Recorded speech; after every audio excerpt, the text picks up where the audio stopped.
Hi, my name is Chris Brennan, and you're listening to the Astrology Podcast. This is episode 296, and I'm recording it today on March 17th, 2021, starting at exactly 9:47 a.m. in Denver, Colorado. Today, I'm going to be talking with astrologer Sue Ward about the considerations before judgment in horary astrology. Hey, Sue, welcome to the show. Thank you very much, Chris. It's nice to be here. And it's nice Yeah. to see you again. Yeah, it's been about 12 or 13 years. I met you, last time I saw you in person was at a history conference that the Lodge was hosting, I think in October of 2008. A long time ago.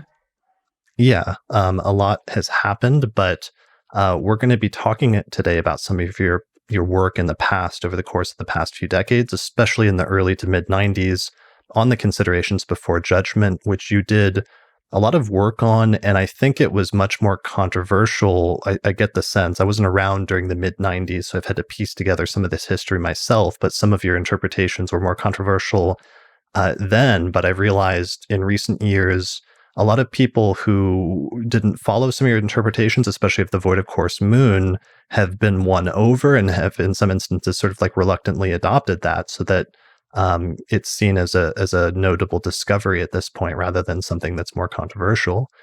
So we'll get into the details about some of that. I wanted to first start just by introducing you and talking about your background in astrology a bit. So how long have you been practicing astrology, or how did you get into it? Well, I've been studying astrology for probably about 40 years, and I've been saying that for a little while now, so it might be longer still. I began, I think, in the early 80s, going to a class of about 8 women by a very nice woman called Kay Way. And I didn't think I was going to like it. I thought it was probably going to be rubbish. But I went anyway to stop my friend from nagging me. But I was captured immediately. I mean, absolutely immediately. Became completely obsessed. I couldn't learn fast enough. This was the trouble. So I sort of ended up tripping over myself a bit. But she had a great library that she'd collected over the years. And one day we were sort of going through the books, and she said, have a look at this one. And it was Zadkiel's bastardized version of Christian Astrology. And we had a look, and I thought it was really quite quaint, very florid language, the archaic English, and interesting, and horary, of course. I not really know what that was at all. I had no idea. These questions were listed, will I die, and what's wrong with me? Will I get that job, and so on and so forth. And I was fascinated by it. So she had a business card or an advert or something of Olivia Barclay, who relatively recently started her horary course. And I phoned Olivia, which probably in some senses was a bit of a mistake. I should just have written because I'd agreed to send her a check within about 15 minutes. And so I started, but I had already begun with the Faculty of Astrological Studies. So I was already studying with them. But I picked up on Olivia's course at the same time. Yeah. And the faculty at this time in the early 80s is teaching primarily just modern astrology of like maybe the Margaret Hone type school, right? Very, very Margaret Hone. And in fact, I think 1 or 2 of the textbooks were Hone's. And she, as I recall, she was actually, although it's contemporary and everything, she was actually far more cautious about some of the changes that were being made than I think perhaps others were. But anyway, yes, it was very contemporary. So I completed that. I think it was then the intermediate course. I completed that. And that was coming off of, like in the 1970s, there's more of a movement towards psychological astrology, or in some instances like scientific astrology with statistical tests to attempt to validate astrology and things like that, right? Yes. I mean, one of the problems in our discussion is the problem of William Lilly. And he had been picked up as a subject for a book by Derek Parker. Forgotten what it's called now. It's the only book that's been written with any kind of biographical pretensions at all of William Lilly. And people kind of thought that was William Lilly. Of course, you had the old Dictionary of National Biography, which had a kind of 19th century article on William Lilly, which completely slated him, plus Derek Parker's, Mr. Parker's book. It didn't do the tradition any favours, because what they were trying to do in the 70s when Derek Parker's book was published was they were trying to kind of get rid of what they called superstition from astrology. I mean, it was never properly defined, but they knew, they said they knew what they meant. I mean, I was in no position to judge. I was so green. And they, so that was the big thing. And it was this push towards acceptance by the Academy of some, whether it be scientific or, as you say, cultural. I mean, it was very difficult to tell, but there was a lot of that going on. It was a kind of extension of what the theosophical astrologers were doing in the earlier part of the 20th century. Okay. I mean, if I would think that that'll almost be like a rejection of the theosophical astrologers and their spiritualism, which in the 70s, it's like some of the popular things were like Michel Gauquelin and the Mars effect and like tests of astrology and maybe Except astrologers that, to some extent. Yeah, well, that's true. But except that, as far as I'm aware, the interpretative nature of astrology remained theosophical. Right.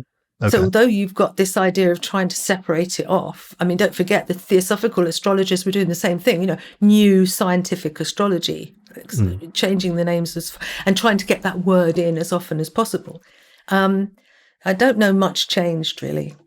Yeah, you had the Gauquelin data, which people got very excited about. I don't quite know what happened to that. I mean, yeah.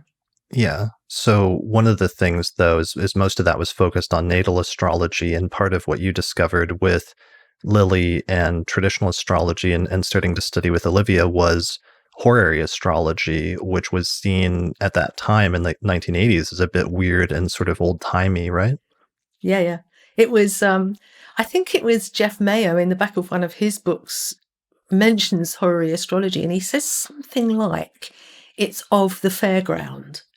And this was quite a widespread, that it was kind of fortune telling. Like the circus? Sorry? Like the circus? Yes. Like a circus trick? Okay. Yes. Yeah, fortune telling, tea leaves and palm reading, things like that. And that was quite common. And so we felt, as we were studying, almost like astrological pariahs. We were sort of on the periphery of everything. No, everyone thought we were a little bit odd. When I spoke to one or two of the more experienced astrologers, they said that it was a mistake to study horary astrology so early in my studies, that I needed really to be doing it because it was so complicated. That was the general rule.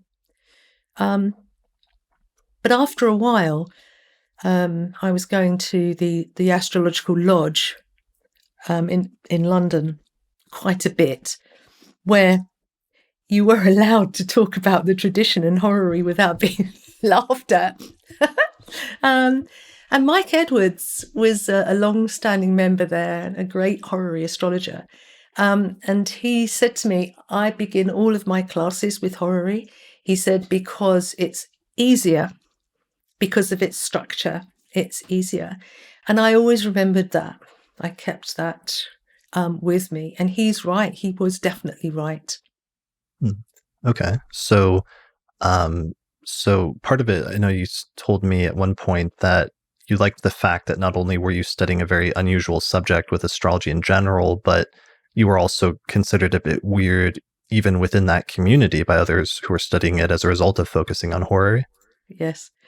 There weren't that many of us. I remember somebody was giving a talk And I'll tell you where it was. It was at one of the Astrological Association open days. They had a horary day, right? This was a big deal, all right? And I went, Olivia went, and so I wish I could remember who it was talking.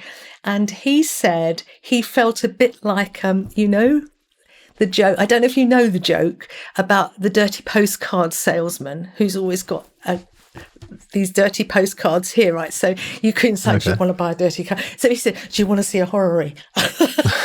You got to keep it under your jacket. Don't tell too many people. Yeah, it was that kind of thing. Yeah, it was that kind of thing.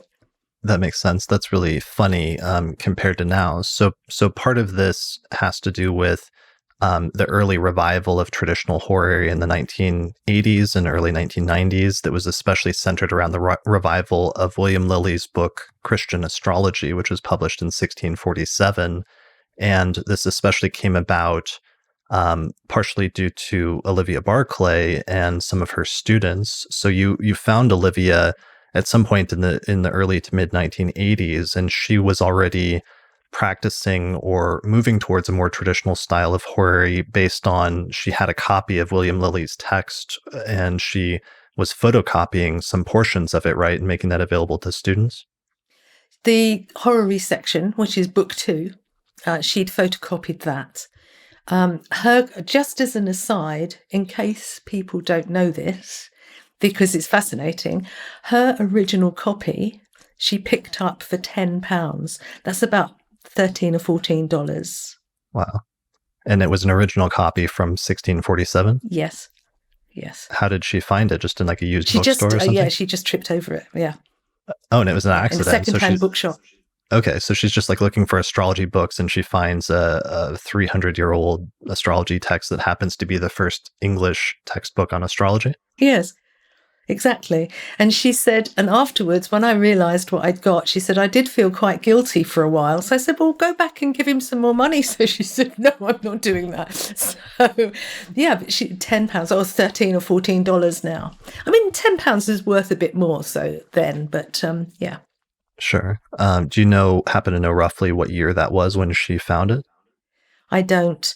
I'm sort of guessing it was the end of the 70s because she must have started her course.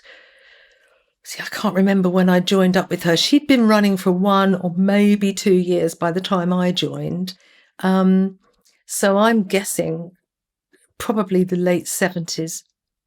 She found that book. Yeah. So she'd been working with Lilly's methods then for a number of years up to that point, and she started the qualifying horary practitioners course, which became kind of a famous course for horary because a number of students of that course, such as yourself or other notable astrologers, ended up taking it and getting certified and then going on to be notable practitioners of horary in their own right, like you, John Frawley, Lee Lehman, Barbara Dunn, and I think Deborah Holding studied through you. So you studied with Olivia, and then you ended up teaching and becoming a tutor for the qualifying horary practitioner course, right? Yes, that's right. I did that for, I don't know how long, a year or 2, something like that. Yeah. Okay. And then eventually you went off on your own and started teaching horary on your own? Yes. Well, it's the tradition. I think I want to, although yes, it is horary that I focus on. What we have to keep in mind always with this is that there is only one traditional astrology, all right, and we apply it differently, whether that be horary, events, elections, or nativities, mundane. It's the same astrology. So that, I like to say that because it's actually something that is a bit of a hangover from those early days where people thought it was something all on its own. Horary astrology sort of existed in a vacuum. That's all, but it's not. It's just one application. Right. In reality, once you learn the principles of traditional astrology, you realize that a lot of them are interchangeable no matter what branch you're applying them to. Exactly. Okay. Yeah. All right. So let's see. So are there any other notable students of Olivia? I'm just trying to give context since you were there at the beginning that became notable. There were lots that started and didn't finish. Okay. I'm trying to think. Jackie Slevin, Mhm. she was a student. Okay. I worked with her for a time. Who was it that had the Ivy Goldstein Jacobson course? Was it Gilbert Navarro? Yeah, I think I've heard. I think Anthony Lewis told me that he studied with Gilbert Navarro or had some interaction with him. Yeah, I think he taught IGJ's methods, and I think he may have come onto Olivia's course at least for a time. There was some connection there, but I actually can't remember because she did turn over quite a number of students, actually, but an awful lot didn't stay the course.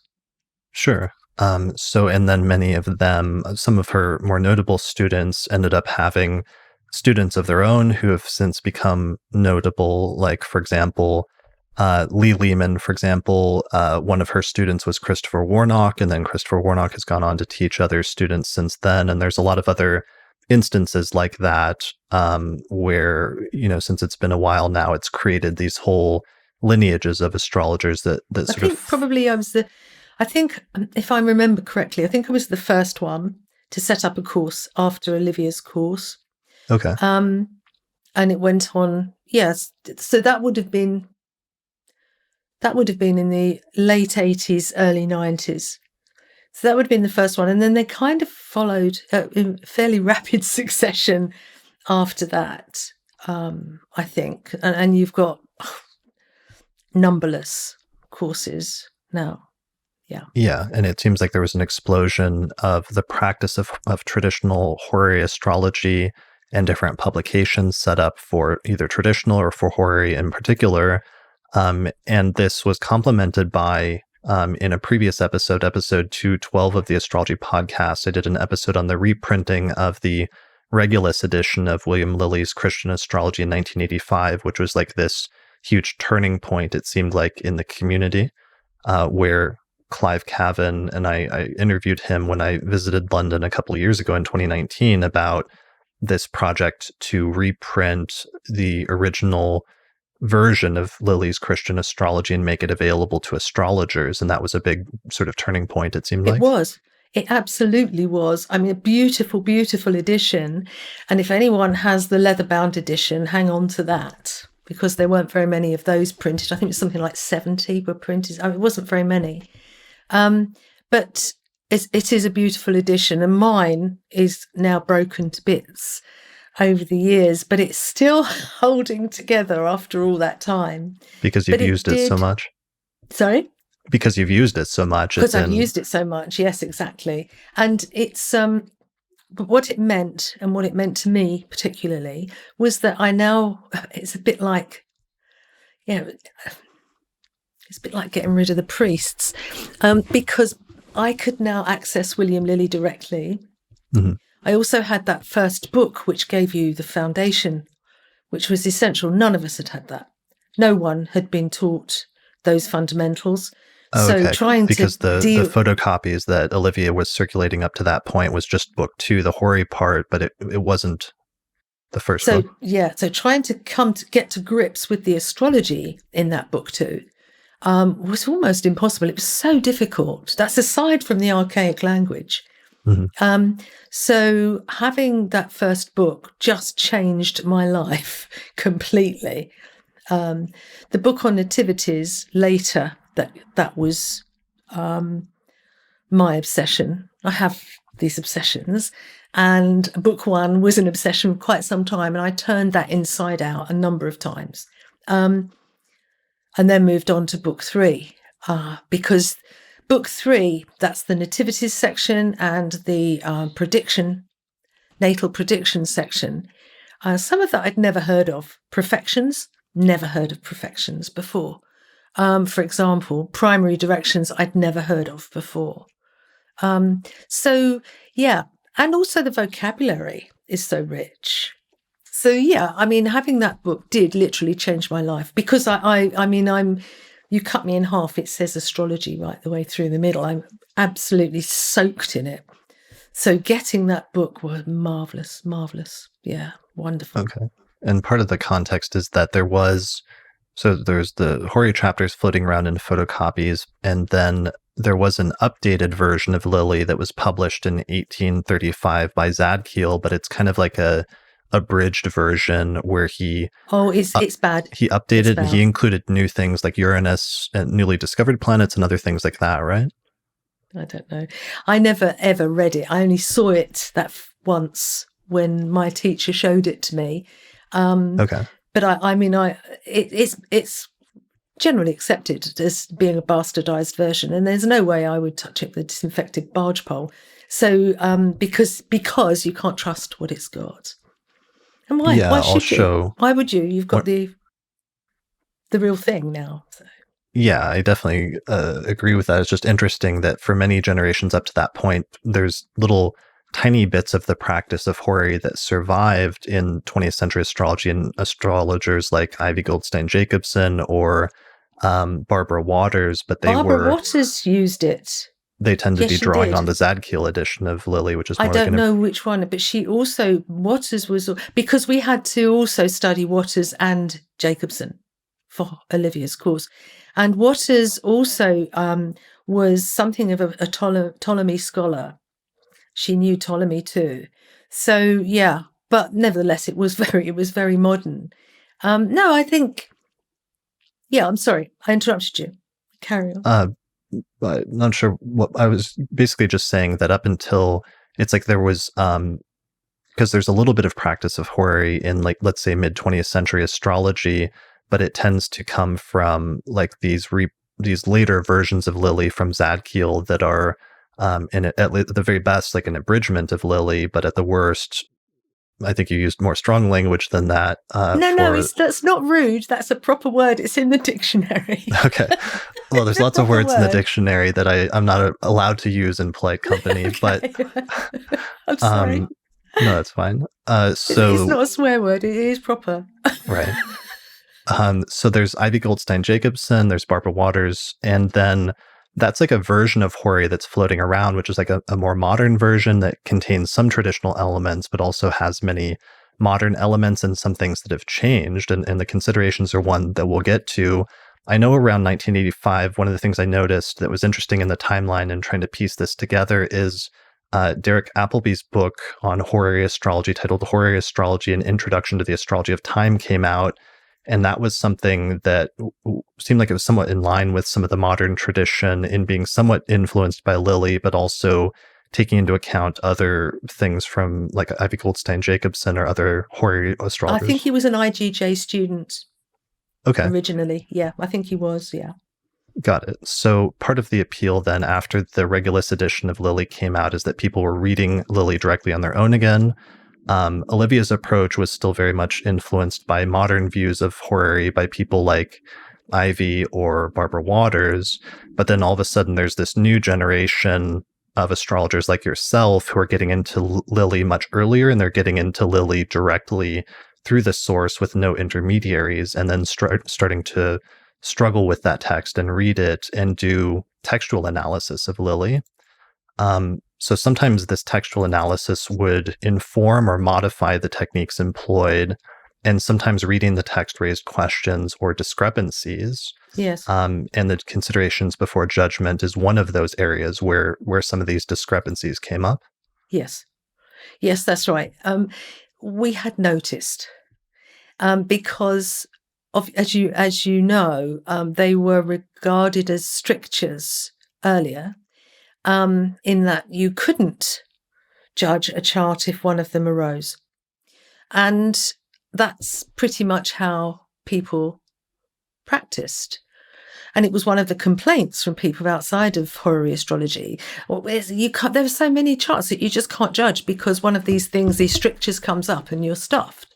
So were there other areas where textual analysis, before we get to the considerations, where reading the text directly, the original text of Lilly, brought up issues or debates, or what sort of debates were had aside from the considerations amongst like early people who were reading Lilly? Well, yes, but this is what I'm saying. Because because it was drilled into us that they were strictures, you were more likely to notice them when they came up in a published chart. Mm. So you were already tuned in, conditioned to spot these things. And it might be at a conference or an evening, at the lodge or something. Somebody had put a chart up and one of these strictures was in place and everyone would jump on it. So we thought we knew what they were. So when we were reading, now being able to read Christian astrology with this background of book one, now you can start to see, you look at his chart examples and you say, well, hang on a minute, the moon's void of course here, or that's a late ascendant, or Saturn's in the first. What's he doing? These are strictures, they should not be there. Well, of course, the suspicion was that Lilly was a charlatan. Yeah. And that he actually was cheating or he was wrong or something. Because there were many detractors. Maurice wasn't the only one. And of course, Olivia took this very personally. And the one thing you can say about Olivia, she was like an encyclopedia. She could quote page numbers after one, after the other from Christian astrology. She knew exactly where these arguments were. Absolutely phenomenal. I can't do it.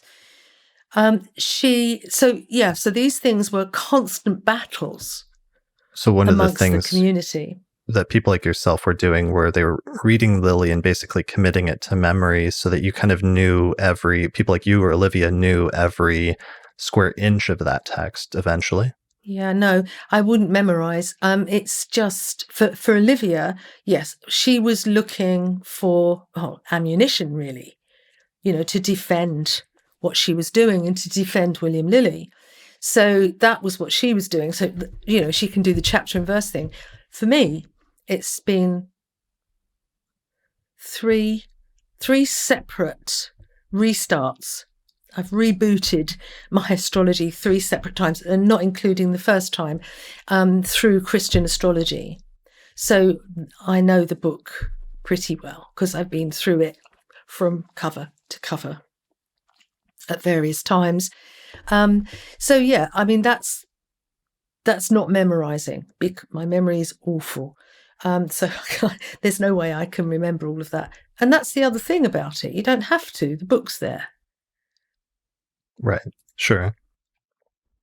Okay. So let's jump into our main topic fully then, since you started to go there. So Lilly has a section on the considerations before judgment in Christian astrology, and he seems to have standardized a bunch of rules, like miscellaneous rules that he picked up in earlier authors.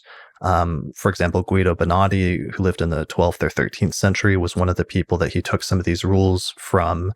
And they sort of were like, generally speaking, things that you're supposed to take into account before judging a horary question. And in some instances, it might tell you something to be careful about in the chart.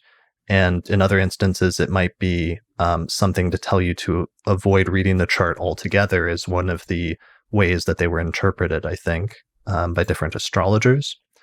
So by the time, let me actually show an image of this, because I took a picture of just where it starts on page 121 of Christian Astrology yesterday. And it's just this section. It's towards the end of book one. So the entirety of book one is basic concepts and definitions, and it goes through the signs and the planets and the houses. And then at the very end of book one, he just has this section titled Considerations Before Judgment, where he introduces this topic right before transitioning into book two, where he introduces horary astrology proper, I think, essentially, right? Yeah, that's right.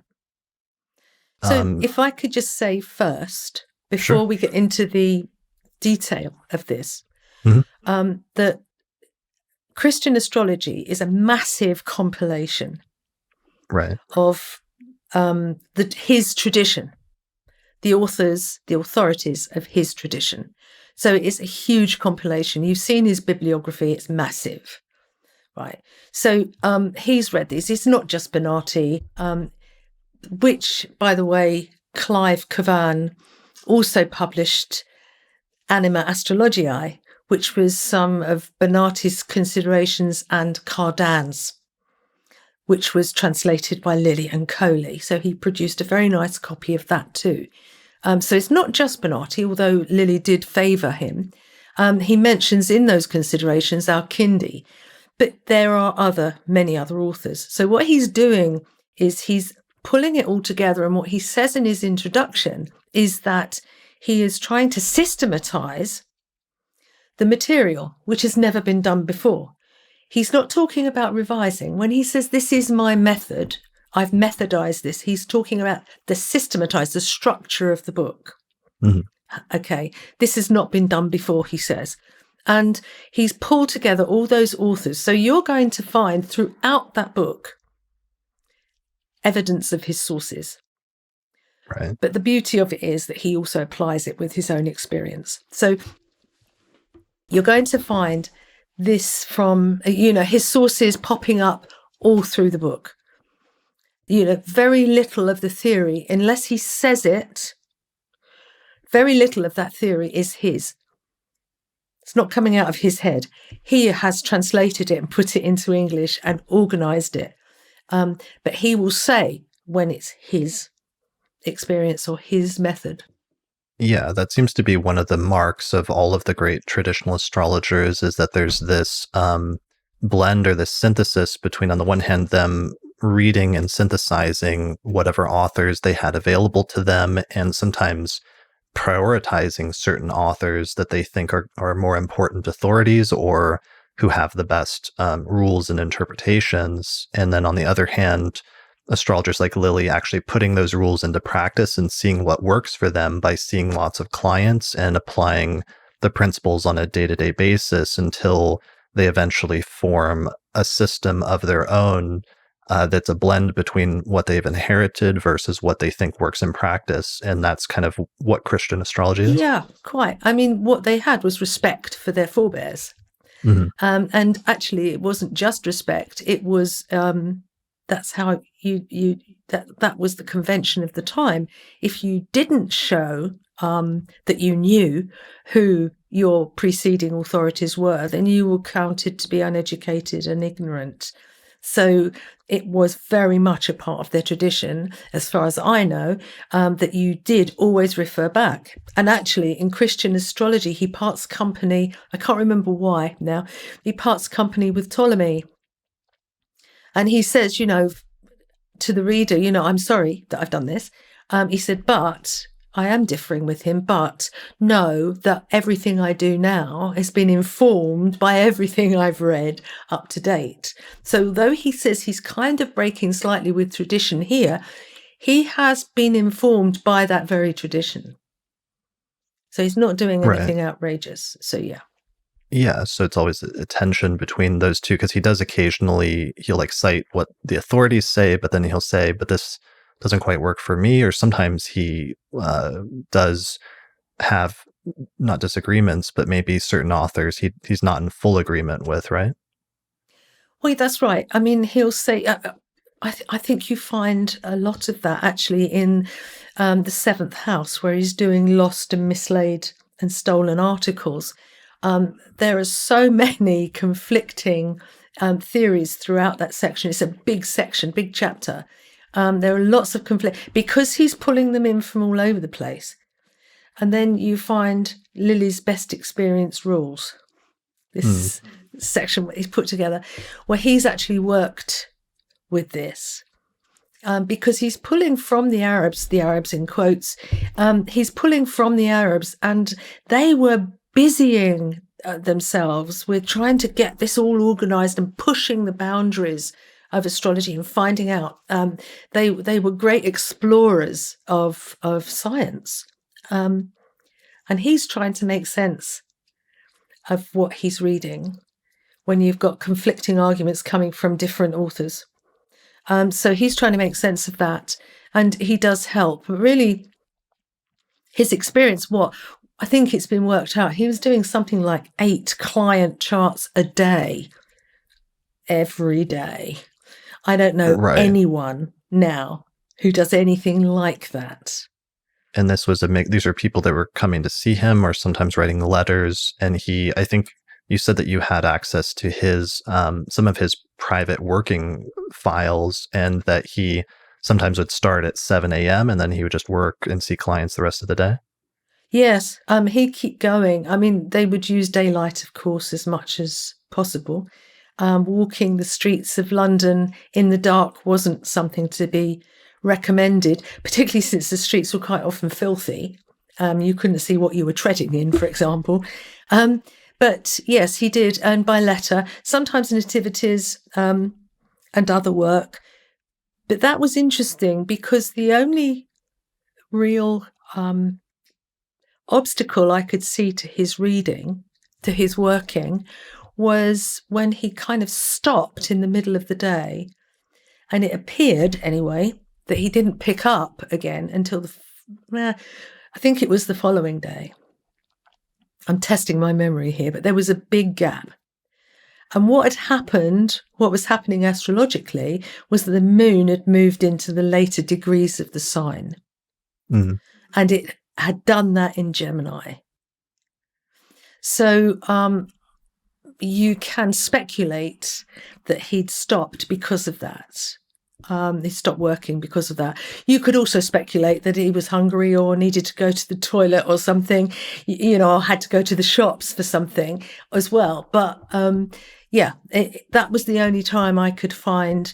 And I haven't looked at all of his workbooks, only 2 or 3. So yeah, there are others, but that was the one that stood out. Got it. So let's see. So going back to the considerations, let me just read, or do you want to read this first paragraph from Christian Astrology, just where he introduces? What yes. All the ancients that have wrote of questions do give warning to the astrologer that before he deliver judgment, he will consider whether the figure is radical and capable of judgment. The question then shall be taken for radical or fit to be judged, when as the lord of the hour at the time of proposing the question and erecting the figure, and the lord of the ascendant or first house are of one triplicity, or be one or of the same nature. Is that enough? Yeah, that's brilliant. Thank you. So that's how he introduces the considerations. And, this is in 1647 when he originally writes this. And by the time of the 1970s, some of these considerations, they'd been around for centuries and passed on in what little works of, or little practice of horary survived into the 20th century. They eventually morphed into strictures in horary practice, or what became known as strictures, and started being interpreted as rules, meaning that the chart can't or shouldn't be judged or interpreted. So ultimately, this was partially derived from Lilly, but long removed from his direct sort of source text. So Ivy Goldstein-Jacobson called them cautions, and then eventually in her 1973 book, Horary Astrology and the Judgment of Events, Barbara Waters referred to them as quote-unquote strictures. And then it seems like this term strictures started becoming popular and started being common by the time of that first generation of like traditional horary astrologers in the 1980s. I noticed Carol Wiggers using the term strictures in the first issue of the Horary Practitioner in 1989. So this is like a common idea that if one of these considerations came up, that you weren't supposed to interpret the horary chart at all. That's right. Yes, that's right. Absolutely right. And of course, I forgot about Carol Wiggers. She was a student too. Yes, that's absolutely correct. You just were not. I kind of suspect that it was a hangover of a kind of new agey superstition, that you were being told something. You're being best to step away. Mission Impossible, this chart was going to explode in front of you if you didn't accept the mission. So, sorry. Right. Because the considerations were passed on, sort of roughly speaking, from Lilly. And so they were viewed as something that was like centuries old and probably venerable, but there was this air of like danger if these showed up. And some astrologers took that so seriously that they advised you just to not even touch a horary chart if they appear? Yeah, that's right. Yeah, I mean, that was the feeling you got. And I suppose if you want to move forward to Maurice McCann's critique, he kind of called everybody out on that, really. Right. So this is where we get to where you come in and your story, which is that astrologers in the late 80s and early 90s noticed that Lilly actually still read some horary charts where the considerations were present, where there were chart examples in Christian astrology where the considerations are there. So there's suddenly a disconnect between this modern notion that you should never read a horary chart where the considerations are present versus this realization once the original text of Lilly was available again that he actually did read some charts where the considerations were there. And Maurice McCann was one of the first that really jumped on and focused on this a lot. But you also noted that Olivia noticed this but didn't broadcast it because she didn't want to undermine Lilly. Yeah, I had the conversation with her. I remember having the conversation. And because I think Maurice had maybe written his article or maybe had told her he was going to write this article. I can't remember now where we were at. No, it was before the article. And he had said that he'd picked this up. And I said, but it is, whatever it was, void of course. That in that chart, that moon is void of course. And she said, yes, I know. But, kind of, shh, don't tell anybody. But it's void of course. He is judging it. But I still was thinking in terms of strictures at that time. So it seemed odd. It was questionable, to say the least. Okay, so it's like originally I thought that this was because coming into astrology and especially traditional astrology in the mid 2000s, I think I read my first horary book in 2004 or something like that. Yeah, 2004. And I noticed that it seemed like there had been a bunch of discussion amongst Olivia's students about this discrepancy. But recently I'm realizing this was primarily something that came up or was discovered primarily by Maurice, who started talking about it. So this is Maurice McCann, who was an Irish astrologer that was active especially in the 1980s and 1990s, and he passed away in 2001, I believe. So he published an article titled in 1992 titled "Lilly Says: A Reference to the Considerations Before Judgment" in the Astrology Quarterly, volume 63, number 1, winter of 1992. And what he did is he went through and he tabulated the number of charts where Lilly had considerations before judgment present, but still interpreted the chart. And he pointed out the number of times that these were present indicated that it was something that was like a rule that Lilly wasn't actually following in some way. And he made a very strong argument then saying the considerations for judgment, I think he tried to argue were worthless and should be rejected at the most extreme, or at the very least, he said early on maybe something softer that they should be contemplated or reflected on, but not something that should tell you whether the chart should be judged or not. And it seemed like this was a really pivotal article that a number of people took note on, but you especially were affected by and reacted to very strongly.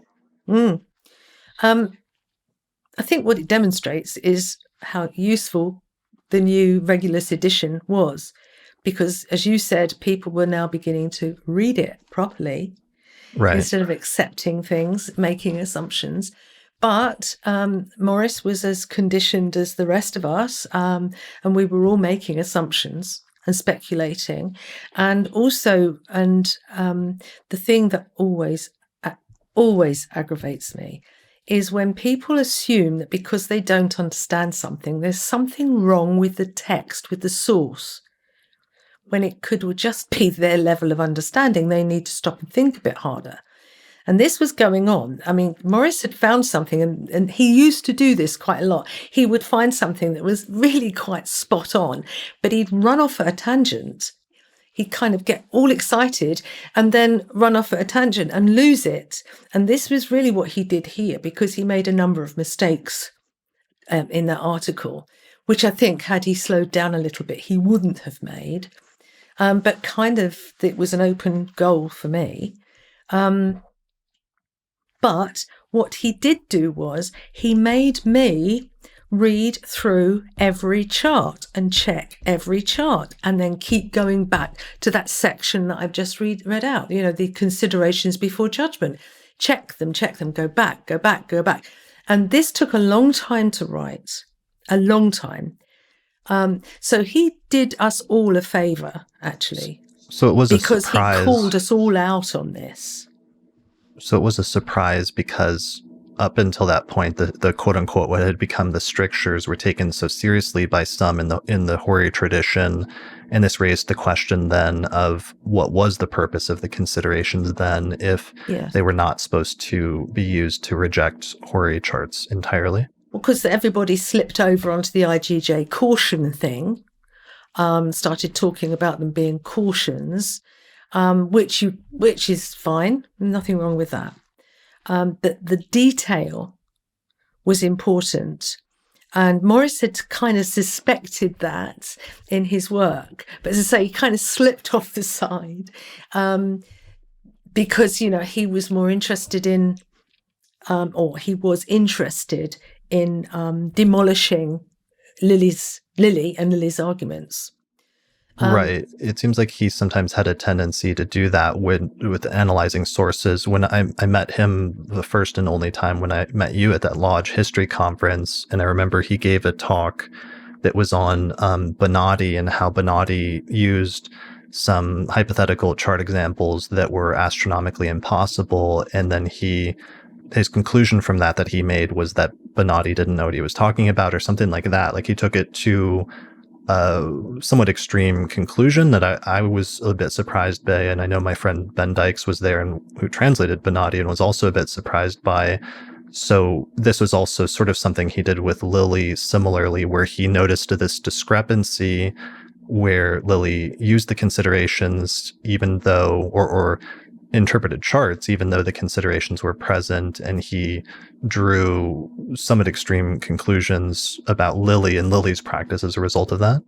Yes, it really was. And well, you can see once you've read mine and how I've answered, how I've replied to his criticisms, you can see where he's gone wrong.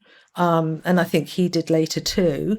And then after the lodge one night, and this was a little while after all of this, he was in the pub and he saw me and he said, "Ha, I've got him this time." I said, "Pardon? You've got who?" "Lilly, I've got him. I said, "Oh, really? What have you got him on this time?" He said, "The receptions. I've got him on the receptions." I said, "Oh, well done, Maurice." And he wrote an article and I had to reply on that one as well. Yeah. So he kind of had a bee in his bonnet about Lilly. Sure. So I wanted to mention really quickly some of my reconstruction of the history of some of this in the 20th century horary. I wanted to acknowledge Lee Lehman and her entry for horary astrology in the second edition of the astrology book by James R. Lewis that was published in 2003, because it's actually kind of useful in piecing some of this together. So some astrologers, though, came to different conclusions about what Maurice's discovery meant for the considerations before judgment. So some astrologers like John Frawley claimed that the considerations were just used then, that they were meaningless and they were just used by some astrologers or concocted by some astrologers to get out of asking horary questions when they didn't want to answer them. And I remember hearing this a lot. It became a very popular statement to repeat that many of Frawley's students repeated in the 2000s that always really annoyed and drove me crazy for a period. And you don't hear it as much anymore, but I know there was a period in the 2000s where it was just like lots of people were repeating that statement. So that was one, instance of one of... they're repeating that statement like they repeated the statement about the strictures. Right. It's the same kind of conditioning, yeah. Yeah, so that always bothered me because there was no historical evidence for that. Like, he didn't find a manuscript where Bonatti or somebody says that they just made them up to get out of answering questions. It was just an attempt to explain the disconnect between the idea of the strictures versus Maurice's discovery that Lilly still used charts even when the considerations were present. So that was one conclusion.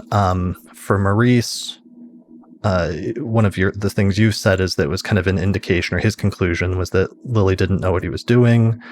For others, though, like you made the conclusion that the considerations were just useful pieces of information to take into account, and Maurice's critique prompted you to do a careful analysis of the considerations and to go back over Lilly's chart examples to see how he actually interpreted those charts. Because one of the things that Maurice did, so you ended up writing an article as a direct response to Maurice in the Astrology Quarterly. So it was titled Lilly's Method, a Response to Maurice McCann, in volume 63, number 2, spring 1993 of the Astrology Quarterly Journal. And you went through and did this careful analysis, partially because one of the things that Maurice did that I noticed in his article is that he just tabulated everything and added up the numbers so that it was just a sort of numerical tabulation of which considerations were present in which chart examples.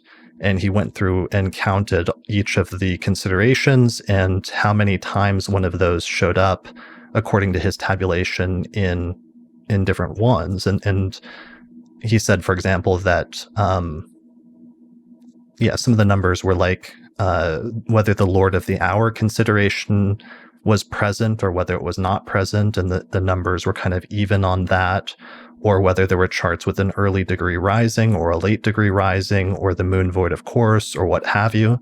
So he did this kind of numerical tabulation. But one of the things I noticed you did in your response article is that you kind of rejected that approach because you argued that it was important to go through each example and take them each on their own terms. And when you did that, it turned out that many of the considerations were sometimes incorporated into Lilly's delineation in some notable way. Yeah, I think, and this is a topic that needs to be, this is a subject that needs to be grasped. Context is everything in horary, right? Right. Every chart. This is why it's so difficult. That tabulation is okay, but it's very, very difficult to do that with for very long. And it's one of the reasons why you can't really prove it according to modern scientific standards, because you need the context, which potentially makes every single horary chart different from every other single horary chart. So Maurice had completely forgotten about context when he did that. And by doing what he did, in that doing that tabulation is quite clearly is not reading the judgment. He's just looking at the chart square itself. So that's very limiting, particularly for an astrologer. It's very limiting. You have to look at what the context was, what the background was. I mean, you just have to look at the judgment, which is what, of course, Lilly was doing. Right. So, and you took into account Lilly's workbooks, and you argued for retaining the considerations against Maurice's apparent attempt to just reject them entirely. And part of what you showed in the statistical approach being misplaced was that in many instances where the considerations were present, there were mitigating conditions in the chart examples that sort of explained why the chart was still relevant or why that consideration was not a major deal breaker. Or in some instances, you pointed out areas where he incorrectly included event charts instead of horary charts so that the consideration wasn't relevant because it was an electional chart or an inception chart. Or in many other instances, you pointed out instances where the consideration actually gave relevant information that was incorporated into Lilly's interpretation or that described the situation in some way. Yes. I mean, this was, and of course, this was all new to me. I maybe would change some of my views of his judgments now. But certainly that was all new to me then. And so it was absolutely fascinating to work on this, truly fascinating. And you get the gist that he's a working astrologer. That Christian astrology is a primer. It was the first of its type in this country. He is not going to be publishing anything that is going to be contentious. He's not going to lay himself open to more criticism than he already had. So, by publishing in the first place. So you have to start from that premise rather than, and I saw in that slide you showed of Maurice's article that he said, by today's standards. These charts, by today's standards. You can't do that. You cannot judge, 350-year-old chart by today's standards. You have to judge them by their standards. Otherwise, it's just not fair, is it? So there it is, right at the bottom. Strictly speaking, by today's standards, these are the only horoscopes that are fit to be judged. This is a big mistake. Right, because he says at the end, after tabulating and coming up with a lot of instances where the considerations are present, he says the only truly radical charts, according to the modern interpretation of Lilly's considerations, are the examples that appear on pages 389, 436, 439, and 452. So basically 4 charts. So his point was that if you take these considerations and you reject any horary charts that where they're present, according to the modern interpretation of the considerations before Judgment, then there's only 4 examples in Lilly that would survive that should have been included in Christian astrology. You see, and this is a fatal mistake when you're looking at historical texts. You can't judge by today's standards. You have to. Any historian worth their salt attempts, at least, to sympathise with the period that they're dealing with. They show some sensitivity. And that was completely lacking there. And I think that's why it went wrong. Part of the reason it went wrong. If you start from the position that somebody is a crook, then everything you turn up is going to support your premise. Right. That's something... it's an interesting issue that traditional astrologers run into sometimes when they try to do historical studies of ancient texts or older texts from especially different languages or earlier centuries and cultures, is sometimes an astrologer, even despite their best efforts, can have preconceptions going into it about what they expect to find or what certain definitions are. And sometimes that will color their interpretation when they're reading the text. Well, objectivity is impossible, of course, complete objectivity, right. Even for the most experienced and knowledgeable historians. But you have to attempt it. If you're looking, and this I'm talking about in historical sense, in an interpretative sense, no, then you're wholly subjective. But in terms of interpretation, the objectivity should already be deeply ingrained in your training. Sure. But that's, I guess that's the issue, is that many astrologers, like in this first generation of astrologers who are struggling with Lilly, for example, and reading this 17th century text that had suddenly become available again, all of you astrologers at that time were having to learn critical analysis or textual analysis, and were kind of doing it on the fly or teaching yourselves how to study a historical text in this way. Certainly, it's true for me, yes. Yeah, but for you, it wasn't just a historical text. It was also a living document with, doctrines that you hope to incorporate into your practice. Yes, that's true. Absolutely. I actually do think about astrology almost as an entity. So having a book of it like that, particularly that particular book, is a very special exposition of that. It's an expression, if you like, of that entity. So it's that entity is speaking because he had the respect for his art, and he had respect. Well, he was a devout Christian, for a start, as most of them were. Well, perhaps Ashmole wasn't, but he was. But so there was a kind of respect, whilst all the world was changing around him at that time, with plague and civil wars, the Restoration, and so on and so forth. Everything was changing. He maintained a line throughout his published career, and it was the same line for 40 years, thereabouts.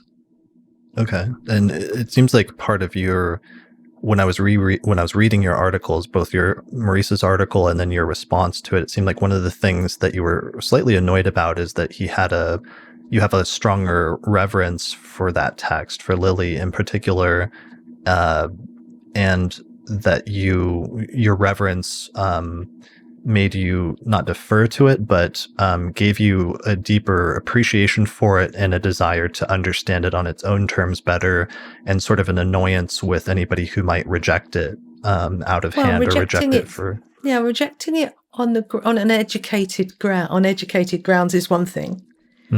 Rejecting it from ignorance is another. And this, as I said to you earlier, the thing that really does get to me is when people don't test their own understanding first before criticising something or someone for not teaching them properly or not explaining properly. And when that happens, you have to stop and think, is it my understanding? You can't ask him to explain again. That you can go back to the text and reread. And too often people go in with expectations or assumptions based on a superficial understanding of the tradition, not just of Christian astrology. So if you're going to, it's like the historian has to have a kind of sensitivity to the period he or she is dealing with. You have to, otherwise you're never going to crack the nut. Never. And this is the same with astrology. Open your mind up, show a little bit of humility, and ask the questions of the text. And keep asking the questions. Don't tell it what you think it should be. Ask. And there you get your answers. It all becomes clear. That makes sense. All right, so here's the article from the Astrology Quarterly, Maurice's original article in 1992, and then your response to him, which came out in 1993. So the gist of it is that you argued and were able to point out that Lilly did actually seem to pay attention to the considerations to some extent. He just didn't completely reject charts in all instances based on them. So this article came out in 1993. It was reprinted a few times in different journals. I'll put a link to it where people can read it on the Astrology Podcast website in the show notes for this episode, so people can check it out, because it was a really great article and discussion about the considerations. So let's actually talk about them at this point and get into the individual considerations and what they are about. So the considerations are on pages 121 through 123 of Christian Astrology, and you read the first one earlier.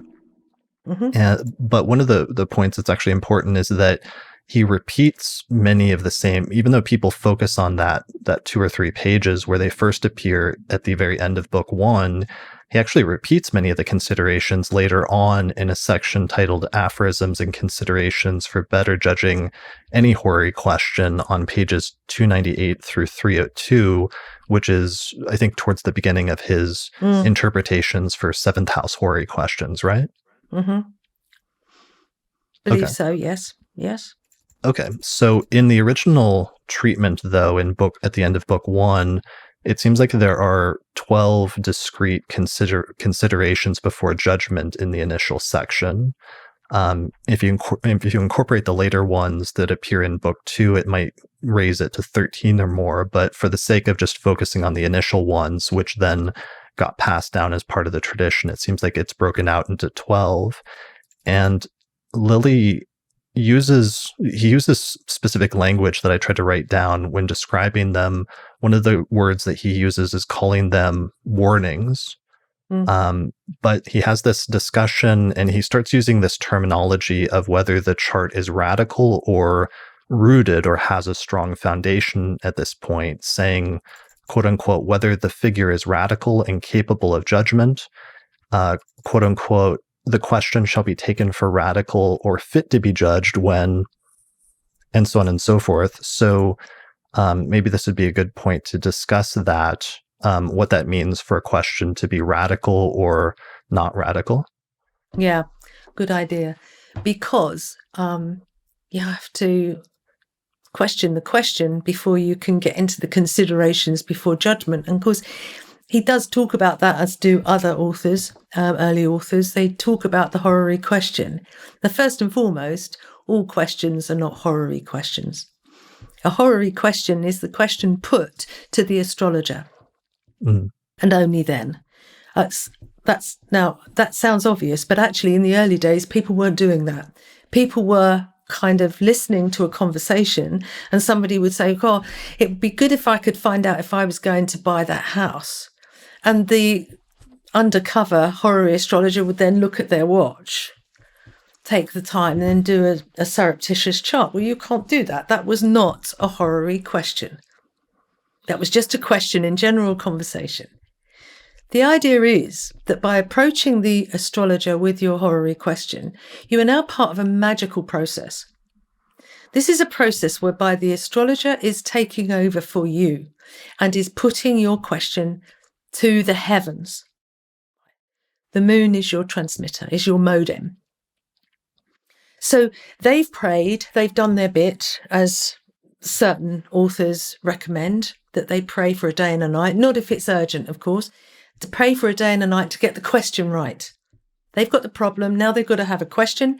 Now they approach the astrologer, and that now becomes a horary question.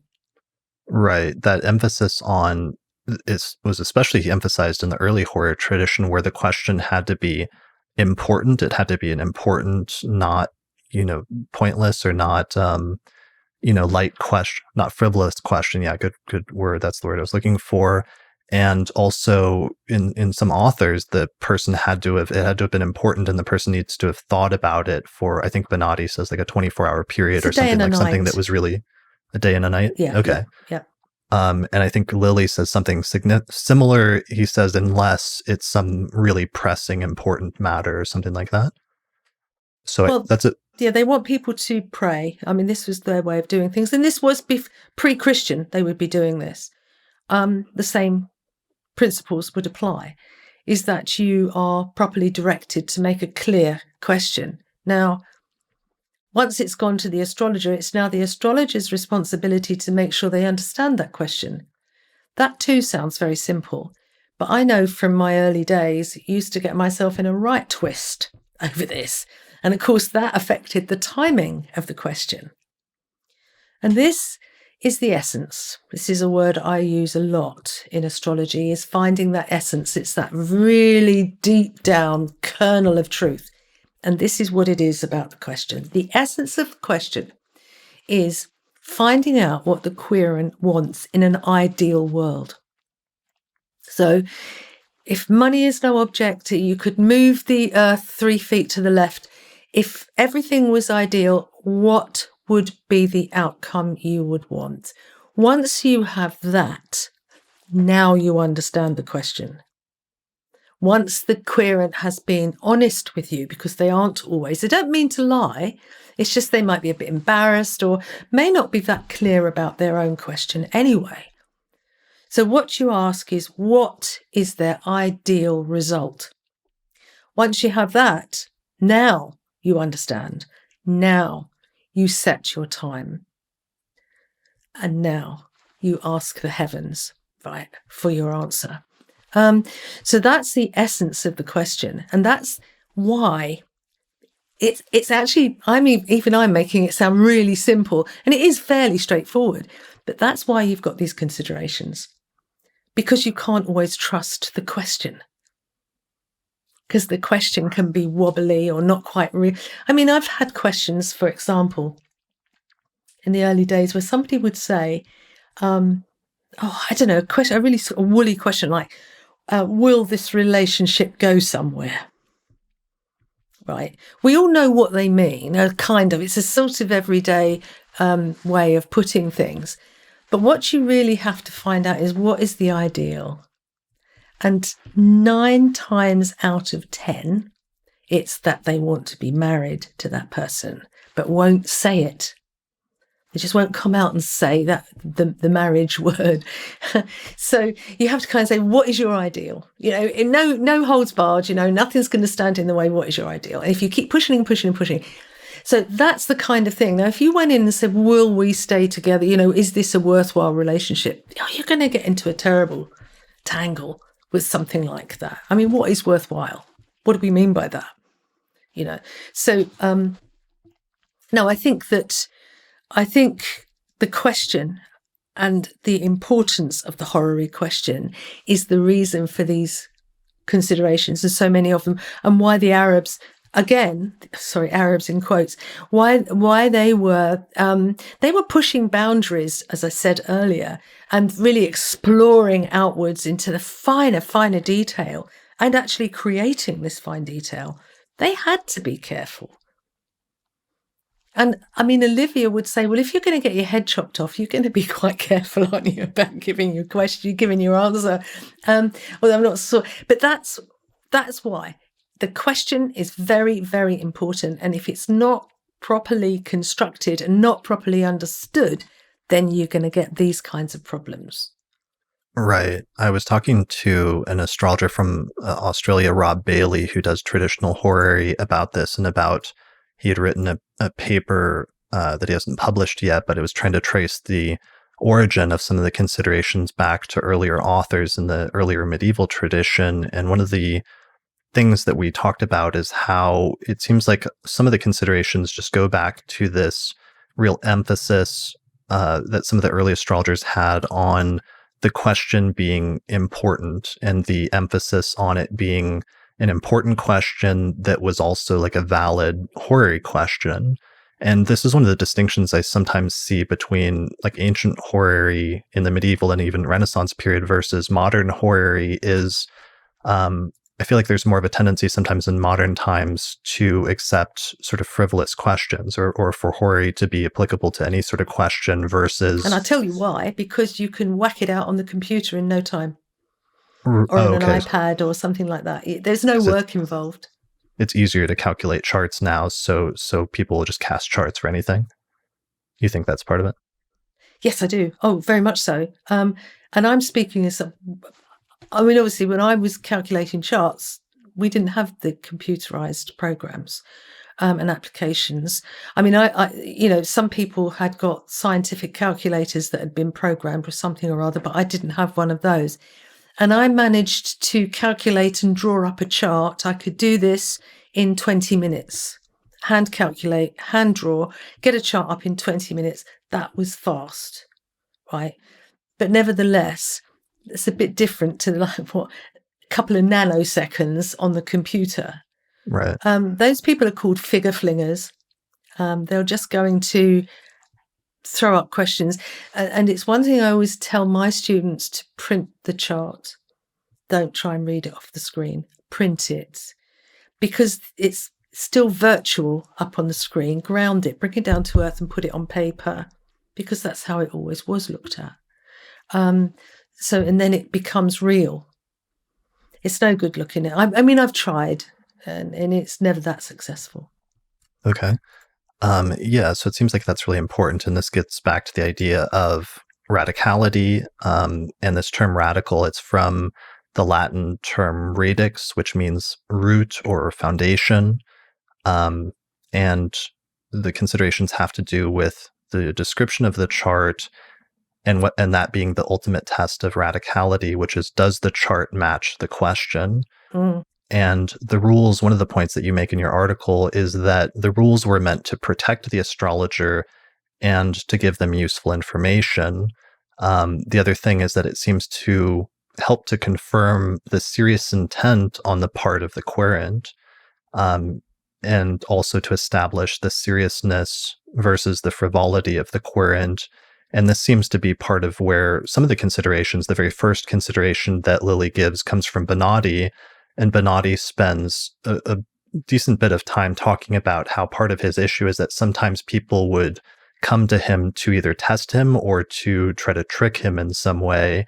And he kept noticing certain things coming up when that would happen. And that seems to be the origin, at least of one of the considerations, is just a desire to weed out serious questions or real questions versus not real ones, by saying that certain things would come up in those instances where these things were present. Mm. Yeah, you see, the thing we've lost with computers, and I love computers. I absolutely adore gadgets. I love it. I love computerized anything. But the thing we've lost as astrologers is we don't know what's happening. If you are drawing up even 3 or 4 charts in a day, and I mean for that day, we're talking maybe horary questions, you know exactly where everything is. You know what's moving, what's fast, what's slow, what's retrograde, what's direct, what's stationing. You know what the planetary hour is. You know roughly where the planets are. You can gauge it in the sky. You can even roughly work out where the ascendant is. Mm-hmm. Right. All of those things you get from manually calculating and drawing a chart, which is what they had. So when you're saying that Bonatti would notice this, that, or the other thing, he knew in his head, because he's dealing with it all the time, all day long. When somebody comes in and it's a Mars hour, he's going to think, oh, hold on a minute, what's going on? If he knows that maybe Scorpio's rising, he's going to be more cautious. So you listen to those people, because they were working at the coalface.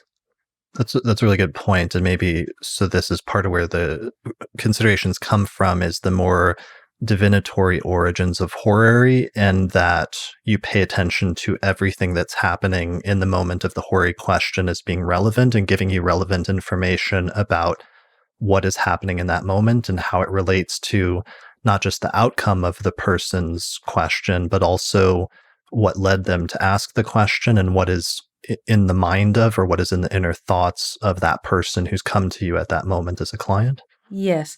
You see, if you are, as I said, I mentioned it once, it's a magical process. Mm.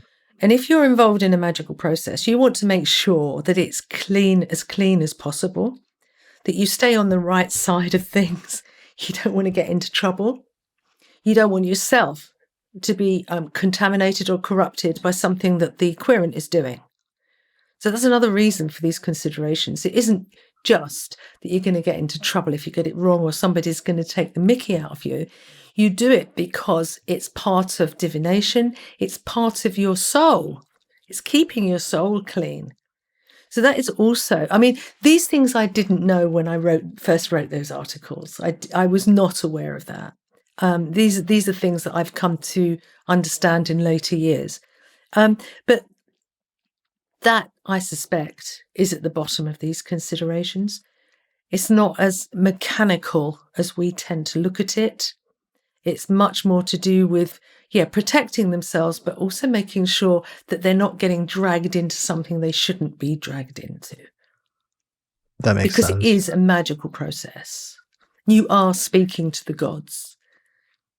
Because part of the what happens with a horary question is that there is an exchange where a question is posed by the querent or by a client to an astrologer. And then one of the things that is kind of magical and interesting and weird about that is that the astrologer themselves gets implicated in the question, and the horary chart, which is cast for the moment when the question is posed to the astrologer, doesn't just reflect the querent and the nature of their question and its outcome, but also sometimes you can see the astrologer's role in the chart itself as well. And that's partially where the considerations come from. Yeah. Yes, exactly. What you're talking about is you're kind of the middle person. You're the querent's agent, in a sense. But you're also the heaven's agent to the querent, if you see what I mean. So you're working two ways, much like the moon does. The moon is the modem, so it goes both ways. And you're in the way. So if, as my friend would say, that mystic anvil in the sky is going to drop on anybody because something's gone wrong, it's going to be you because you're in the way. as the astrologer. You're the one that's stuck their head above the parapet and is speaking to the gods. So that's another reason for showing some respect and a little humility, you see. So all these things come together and you see them in these considerations. You see those cautions, those trying to be prepared for the worst, trying to clear. You know, the old in the old days when they were doing their magic, they would call it suffumigation, to clear the room. They would suffumigate the room to make sure that it was clear of all evil influences. In a sense, the considerations before judgment are a bit like that. They're suffumigating the chart. So it's a bit safer for you to proceed, and safer for the client, of course, too. Yes. Right. Okay. I think that makes a lot of sense. And I think some of the considerations maybe can be understood better in the context of almost like a consultation chart, or what I call the consultation chart framework, which is okay, yeah. I know when what you mean. somebody poses you a question and you're receiving it as an astrologer, it's also sort of setting up something similar to what modern astrologers call a consultation chart, which is when you cast a chart for the moment a consultation begins, and it's supposed to tell you something about how that consultation will go. And some of these rules focus on not what the querent is doing or thinking, but sometimes how it will relate to you, the astrologer, and the astrologer gets assigned to the 7th house in that context. Mm-hmm. That's true. And I think that, I mean, this is such a huge subject, Chris. When you're looking at astrology as divination, you kind of have to look at the tradition. There is nowhere else to look for it. You have to look at the tradition. You have to look at how they approached their lives, their worldviews, their cultures. All of these things are important, and which is why it's important to read around to get your historical context. And I think that with William Lilly, I mean, he's written these down. He may well have written more down had he had more time, or if that particular book had turned up while he was writing this, remembering that this is quill pen and parchment and ink, right? No word processors. So if you make a mistake, you've got to do it all again. How long did he work on it? It was like 10 years or something like that, wasn't it? No. He did this quite amazing, actually. He did this quite quickly. He started publishing in 1644. Okay. He published, I think, 3 or 4 booklets, treatises in 1644. One included was the almanac for that year. So no, this would have been put together in 3 years, I would have thought. Well, how long had he been studying astrology before he published Christian Astrology? 1635, I think that was. He started. Okay, yeah. So about 12 years earlier. Oh, I see what you're saying. Okay, fair enough. So he started studying astrology in 1635, and then he published Christian Astrology in 1647. Yeah, okay. Fair enough. I take your point. Yeah. Okay. I mean, I don't know that he ever intended at that early stage to be publishing. Right. No, I was just thinking in terms of, how long had Lilly been reading through different source texts and synthesizing different sources, as well as putting the principles into practice. How much, how long had he been practicing horary? Yeah, well, then that would be 10 to 12 years, something like that. Yeah, by the time it was published. Yeah. Okay. I can't remember the exact date when he first went to, what was that man's? John Evans. When he first went to him, I don't remember. But after that, he taught himself. Then he left London and then came back and started practicing in earnest, practicing astrology in earnest. Because you remember, perhaps you don't, he was meeting John Booker for the first time, and he felt he really needed to kind of revise his astrology. So he got into his books really quickly so that he wouldn't look silly when he met John Booker. So he was still quite new, at that time. Okay. And you actually published a really great book with Peter Stockinger on William Lilly, titled William Lilly, the Last Magician, Adept, and Astrologer, back, when was this, in 2014? Yes. Okay, and that Yes. covers, it includes his autobiography, but also you did a study of different parts of his life and some of his Yes, the relationships with Gadbury. different astrologers. Yes. Yeah, the Gadbury thing. That was, again, an irritation, where people assumed they were rivals and they weren't. There was no way John Gadbury could ever come close to William Lilly, socially or intellectually. And that's not just me saying it because I'm a fan. It's how it was. So, we embarked on this because I was getting fed up with reading about it. And so we embarked on this research project to find out just exactly what the truth was. And the truth was far different. I mean, you've only got to look at the chronology to see that it's Gadbury that's getting himself into a state for whatever reason.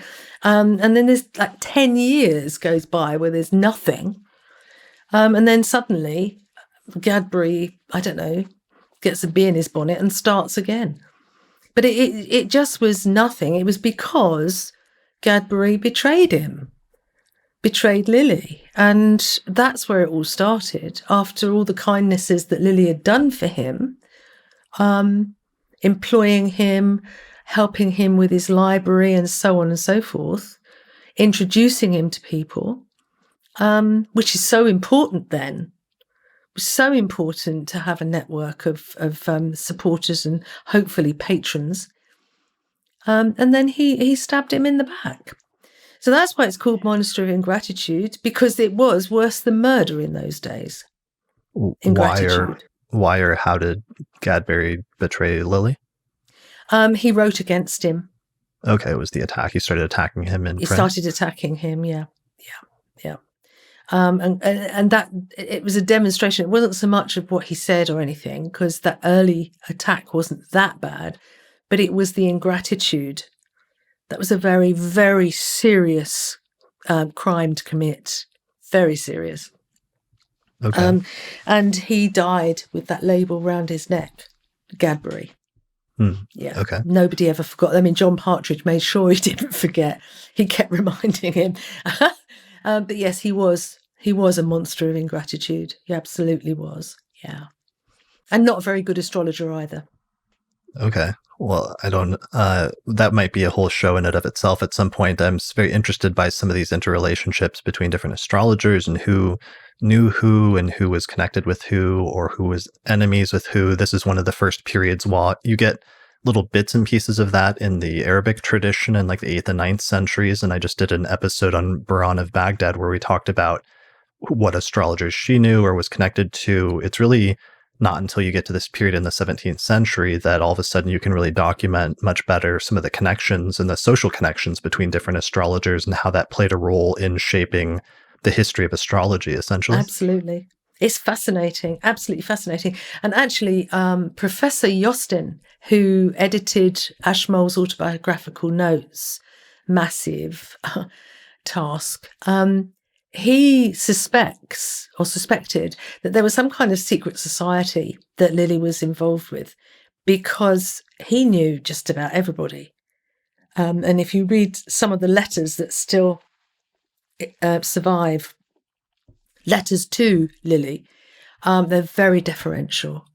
Very. I mean, yeah, they're usually asking for something, so they would be showing some kind of respect, but they are deferential. And even though Elias Ashmole could have been said to be his social superior, that wasn't the level of their friendship. Their friendship was very much, in fact, Lilly was, because Ashmole was still consulting with Lilly for astrological reasons right to the end. Okay. So, these social connections are important, actually, in understanding. You're quite right. And it is fascinating. Yeah, and then he also had students and some students who later go on to be notable astrologers like Henry Coley and others like that.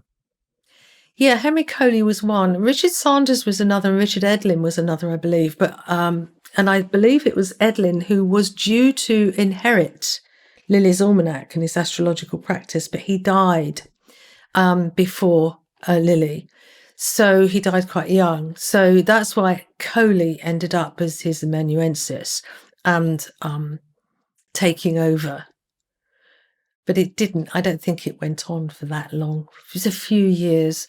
And then you find that, believe it was Partridge, was criticising Coley for selling talismans, something he'd learnt from Lilly.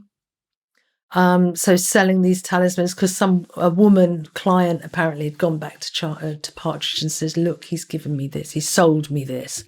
Mm-hmm. Partridge has leapt on it, absolutely jumped all over it. And what was the relation in terms of translating Bonatti's considerations later? Who did translate those? Because it seemed like I'm a little unclear about whether it was translated by Lilly or translated by Coley. I think it was probably both, but certainly Coley would have been instrumental in that because of Lilly's eyesight, apart from anything else. So his eyes started going bad later in life? Yes. He was almost completely blind at the end, which is why he needed an amanuensis. Okay, got it. All right. Well, I wanted to break down the individual considerations. So why don't we jump into that if you're ready? Carry on.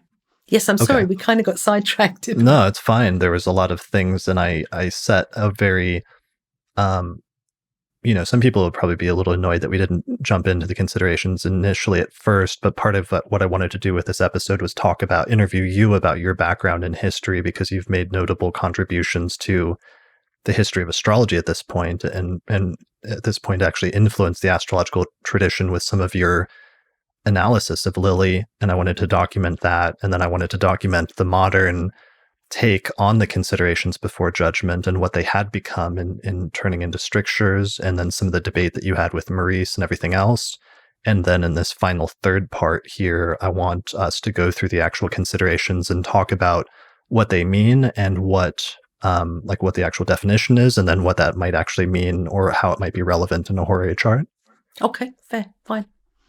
All right, so back to sharing the first page of the considerations before Judgment from Lilly. The very first one that he gives is talking about the having some sort of connection with the Lord of the Hour and the Ascendant, or the ruler of the Ascendant, essentially, right? So that the Lord of the Hour and the Lord of the Ascendant are supposed to be of the same triplicity or the same nature. And if they are, then the chart is radical. And if they're not, then it's supposed to be some sort of indication that there might be something wrong.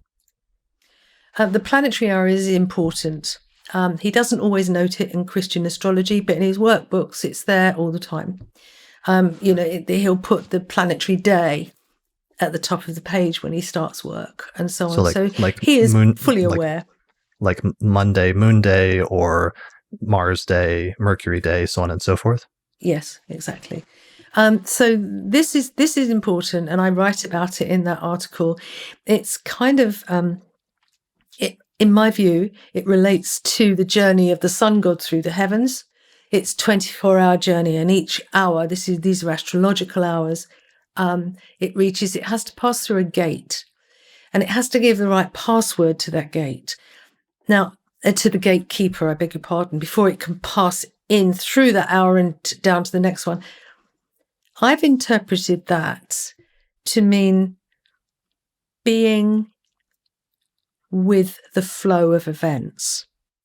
So this is where you find that sympathy of the heavens with the question. So that, for example, you want to start a new business and we're in a recession. Not a good time to start a business. I think anybody would say that. But you're likely to find that any question about that is going to have a planetary hour that does not accord with the Ascendant. Because the times, the ebb and flow, are not going with you, they're going against you. Now, that doesn't mean you can't start your new business. It just means it's going to be more difficult because things aren't flowing with you. They're not going to help you. So the atmosphere of the time, the way things are, the political situation at the time or the economic situation at the time is working against you. Right? The atmosphere is wrong. So that doesn't preclude you're getting a successful answer.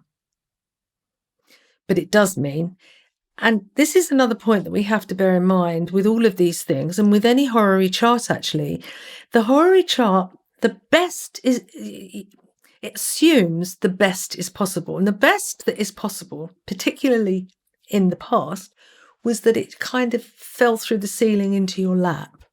It just happened. You didn't even have to go out of the door, right? It just happened. That is the best possible result. But as we know, most often it requires effort. So that's when you start to see the square aspects and you start to see planetary hours not working very well. You start to see difficult significators because it isn't going to just drop out of the sky into your lap. So we have to keep that in mind as well when we're talking about the considerations. They are talking about the best possible outcome. And the best possible outcome is that you don't have to lift a finger to get whatever it is you're asking about. Okay? Right. And there being a spectrum from like best case scenario versus worst case scenario versus whatever's in between, where there might be some obstacles or some bumps in the road along the way. Yes, exactly. They don't preclude you're getting what you're after, but it just makes it more difficult in that you're going to have to expend some energy, put yourself out. So for example, going back to you want to start a new business analogy, you might find that the bank manager isn't quite as keen on giving you money, for example. So that's going to be a problem if you can't get the extra finance that you require. But it doesn't stop you starting your business. Okay, so that's the planetary hour. There are mitigations. And as I say, it doesn't necessarily preclude your moving forward to the judgment. As with anything in any horary chart, the descriptions of you've already said this, the descriptions are essential. They should describe the people involved and the situation, the current situation as it stands. If it doesn't, and you're also getting one of these considerations coming up, you need to think very hard about proceeding. Right. So it seems like, so one, why don't we define really quickly the three criteria that Lilly gives for how this can be a match? And it seems like one of them, the first one is the ruler of the hour and the ruler of the ascendant are the same planet. Correct. So, for example, if it was the hour of Venus and Taurus was rising, so that Venus is the ruler of the ascendant, that would be an instance where there would be a connection. Yes. So that would be a good thing. It's the same thing. So the planet that represents the querent, Venus in this case, is tying in, is sympathizing, or the heavens are sympathizing with that planet. So you have an identification between the two. All right. So you can see that this suits, because it's a Venus hour, it suits Venus very well. So it's in the right place. It's in the right atmosphere. Yeah. Okay. So the second one is when the ruler of the ascendant's triplicity and the ruler of the hour are the same planet. Yes. So what would be an example of that? Mars. So Scorpio rises, or any watery, Mars is the ruler of the hour. So any watery sign rising, Mars, Cancer, Scorpio, Cancer, or Pisces, that is going to be in accord because Mars rules that triplicity, rules the water triplicity. And he gives that example actually. So that's a simple one. So if, for example, Scorpio rises, Mars rules Scorpio. The planetary hour is also ruled by Mars. So that is in accord, that is in agreement. And this, using the triplicity, is interesting actually because it gives you another idea about atmosphere. You know, when people talk about being in their element, that expression, well, that's what we're talking about here. It's the same thing. Okay, interesting. That makes sense. It suits. And then the third consideration, or the third one as part of this criteria, is when the ruler of the hour and the ascendant have the same temperamental nature or underlying temperament quality. Yes. So that's the ruler of the hour. is, say, Mars again. Leo is rising, which makes the ruler of the ascendant the Sun. Sun and Mars are now in agreement because they have the same nature. They are both hot and dry. That's what they mean by nature. Got it. So there's just these three conditions that show a link between the ruler of the hour and the planets connected to the ascendant. So this is the consideration when I was trying to trace where this comes from, where Bonatti mentions this in his aphorisms or considerations in aphorism 7 and 143. And he says that if this happens, the question will not be rooted or radical.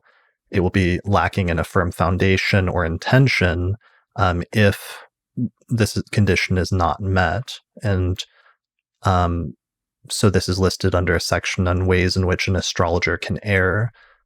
So if there was not one of these connections, then for Bonatti and then evidently for Lilly, there was something off, or there was some sort of disconnect between not just the hour and the ascendant, but something about the question not lining up with the heavens in a sense at the time. Yeah, it's not sympathizing. The heavens aren't sympathizing with the question. And this idea of rooting, radicality, and so on, and radix, this is substance. This is bringing it down to earth. That's what this is talking about. It's not up in the air still. We were talking about the chart on a piece of paper and the chart on the screen. The chart on the piece of paper is real. That on the screen is virtual. So what we're talking about is something that can actually be achieved in an earthly context, in a material context. So that's the idea of rooting. Rooting goes into the ground. All right, grounding. So is it feasible? Is it substantial? Is it plausible? Will it work? Will I meet my soulmate? What does that mean? The chances are you're not going to get a radical chart because that really isn't grounded, is it? That's up here somewhere in fantasy. I mean, we need to get it grounded before it can become a horary question. Right. Bring it down to earth.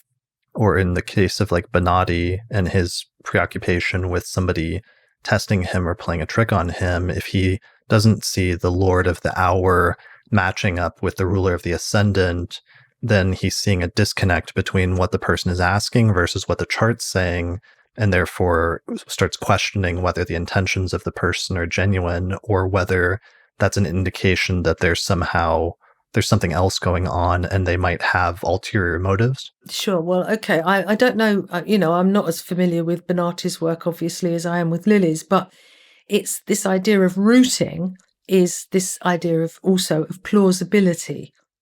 So if you're talking about a disconnect, what you're getting is, yes, it is a disconnect. It is something that is completely out of kilter with what's going on in the world now. Right. So this isn't plausible. This isn't feasible. This doesn't have grounding. It's not real. It's a fantasy. So you can see from that point of view why he might suspect somebody coming in that condition. I speculate. Okay. But I can kind of understand that. Now, whether that was Lily's problem or not, that I can't tell you. Because sometimes he judges charts when the planetary hour isn't in accord. Right. Yeah, but it seems like the underlying thing here is just that the chart is supposed to reflect the question.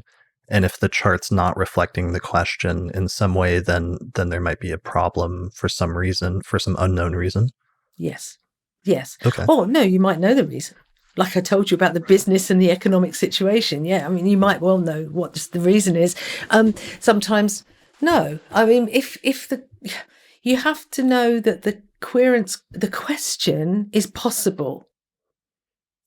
Have you ever had somebody test you or do a trick horary question that you know of? Not that I know of. Okay. I mean, no, I tend to be... Or somebody that was skeptical of horary that was just asking a not important question or something like that. I wouldn't do it. I wouldn't. No. I've got better things to do with my time than play games.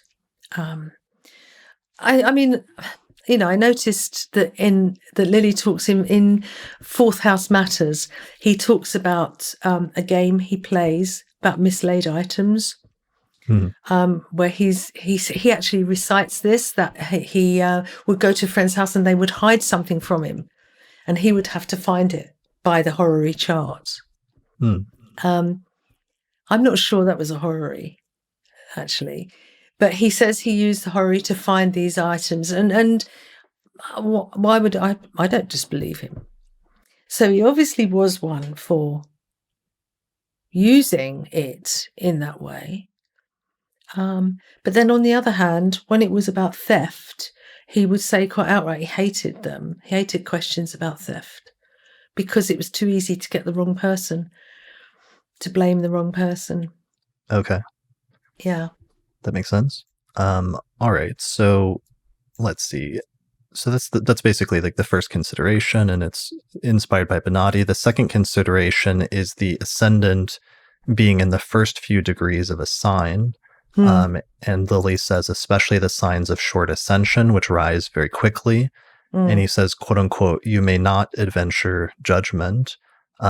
He says, unless, and then he gives an exception for this one, unless the querent be very young and his corporature, complexion, and moles or scars on his body agree with the quality of the sign ascending. So with this one, the second consideration is if the ascendant is basically in the first, 2 to 3 degrees of the sign? 0, 1, 2, and up to 3. 0 degrees, 1 degree, and 2 degrees. Yeah. Got it. So if the ascendant is very early in and let me see if I can share a picture of this one, very early in the sign, then again, there's some sort of issue going on here with the chart, or there's just some sort of consideration that you need to take into account in terms of the question. But that exception is very important and very interesting because he says, unless the querent is very young, because the querent being very young would mean that they're very early in their life or they're not very old, and therefore an early ascendant would symbolically be reflecting or echoing that the person is young, so that there would actually be, it would be radical in the sense that there would be a clear connection between why the ascendant is so early, because it's actually describing the querent being very early in their life. Exactly. It's descriptive. And I think, and that's, you might want to extend that slightly to a situation. The situation is new, not just the querent. A brand new situation will often show up in early degrees, of course, not necessarily on the ascendant, but I think when they're saying about the short, I wonder, particularly when they're emphasizing signs of short ascension, if there is a calculation problem here, if it's, that the tables were less than reliable. So if that's what this also is reflecting. So this is going to be more to do with the the medieval situation where the tables were awful. Lilly would have considered his tables to have been much more accurate. So, no, would have, he did. So that's possibly one that he's just recounting. I mean, most of these he is reporting. Yeah, so I mean, that's a valid issue that if the ascendant is at like 0 degrees and 1 minute of the sign, unless you have very, very exact precision, it could actually be at the end of the previous sign. And for a horary question, that's going to be crucial because it will change the ruler of the ascendant, and you could get the judgment wrong, the interpretation wrong, if you're looking at the wrong chart. Exactly. But then that's the next consideration, is late degrees rising. So it's the kind of the other end of the argument, isn't it? So if your early degree chart is out, and it can still happen, it still varies with computerized calculations, algorithms. So if your chart is out and it goes into late degrees, it's still not radical either way. And so that's definitely a potential issue, that it could be a calculation issue. But then also, I noted on page 298 that Lilly said He says, if few degrees ascend, the matter is not yet ripe for judgment. Yes, that's right.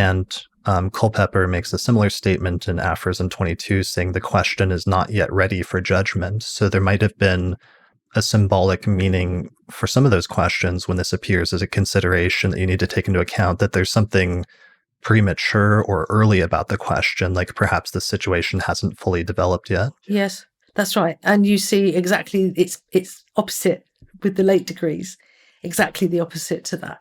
And I think, yes, that's true. And Culpeper is after Lilly, so he will have been following that tradition too. So yes, anything in early degrees is an early situation. You can use that word. The same with late degrees. It's a late situation. So whether it's on the ascendant or anywhere else, or a planet in a sign, early or late, you have the same situation, an early situation or a late situation. Now, that can be good or bad depending on what the question is. Mm-hmm. I'll give you an example for the late, because that's more frequent in my experience anyway.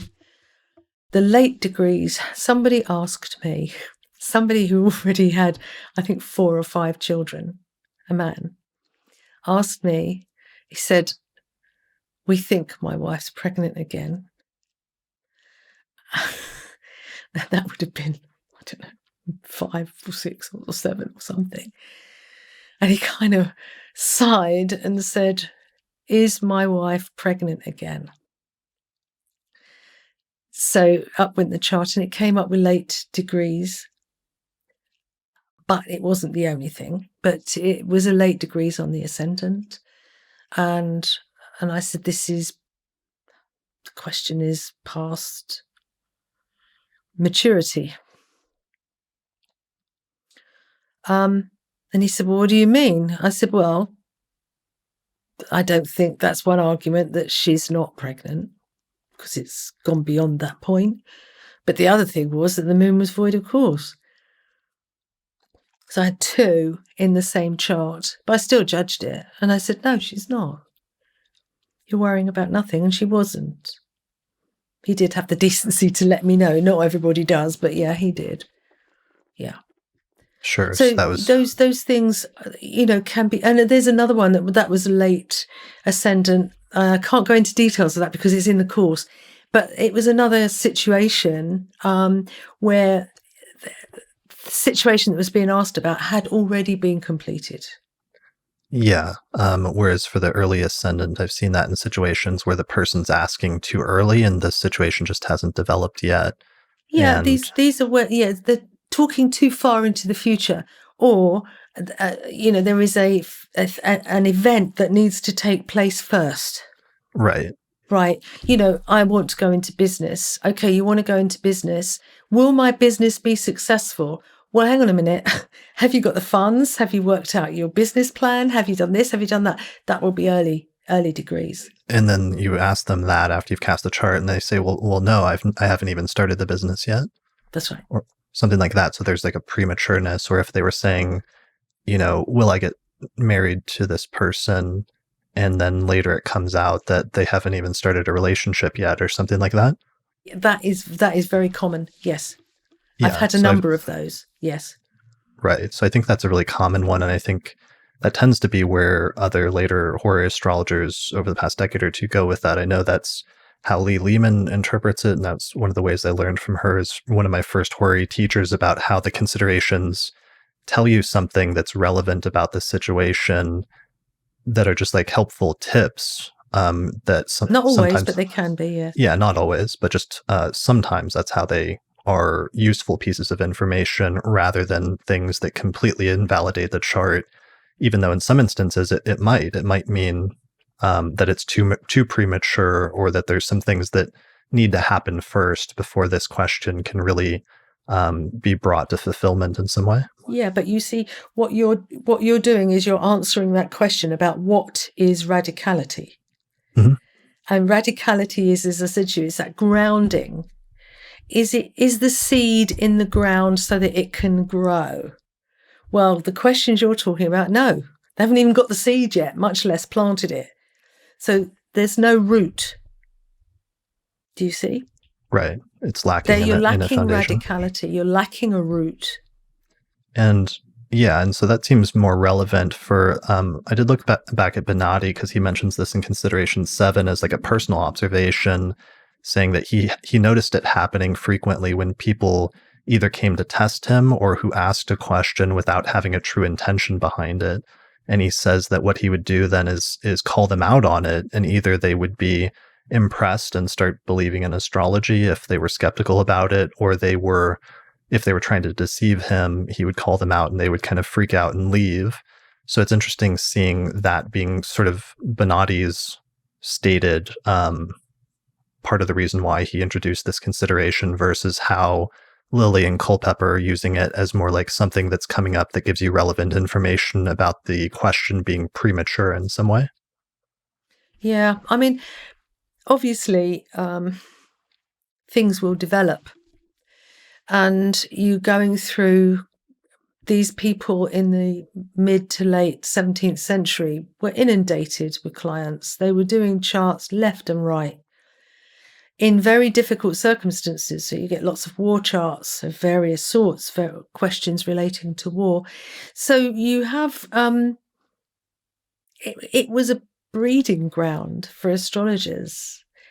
There was no restrictions on publishing at that time, which is where it all started, of course, 1642-ish.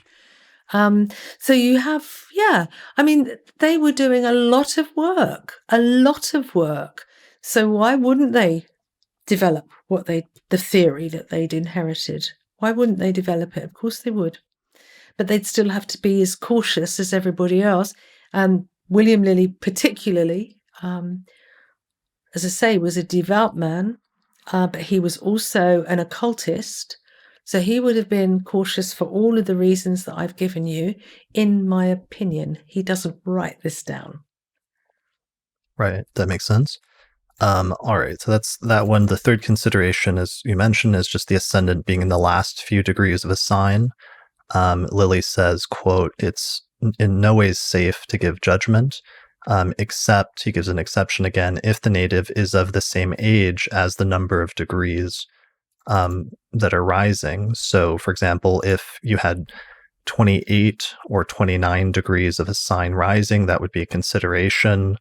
Late ascendant, but if the person actually is 28 or 29 years old, for Lilly, that would mean there was a connection between the chart echoing or reflecting something that's actually happening in reality, which is the age of the querent.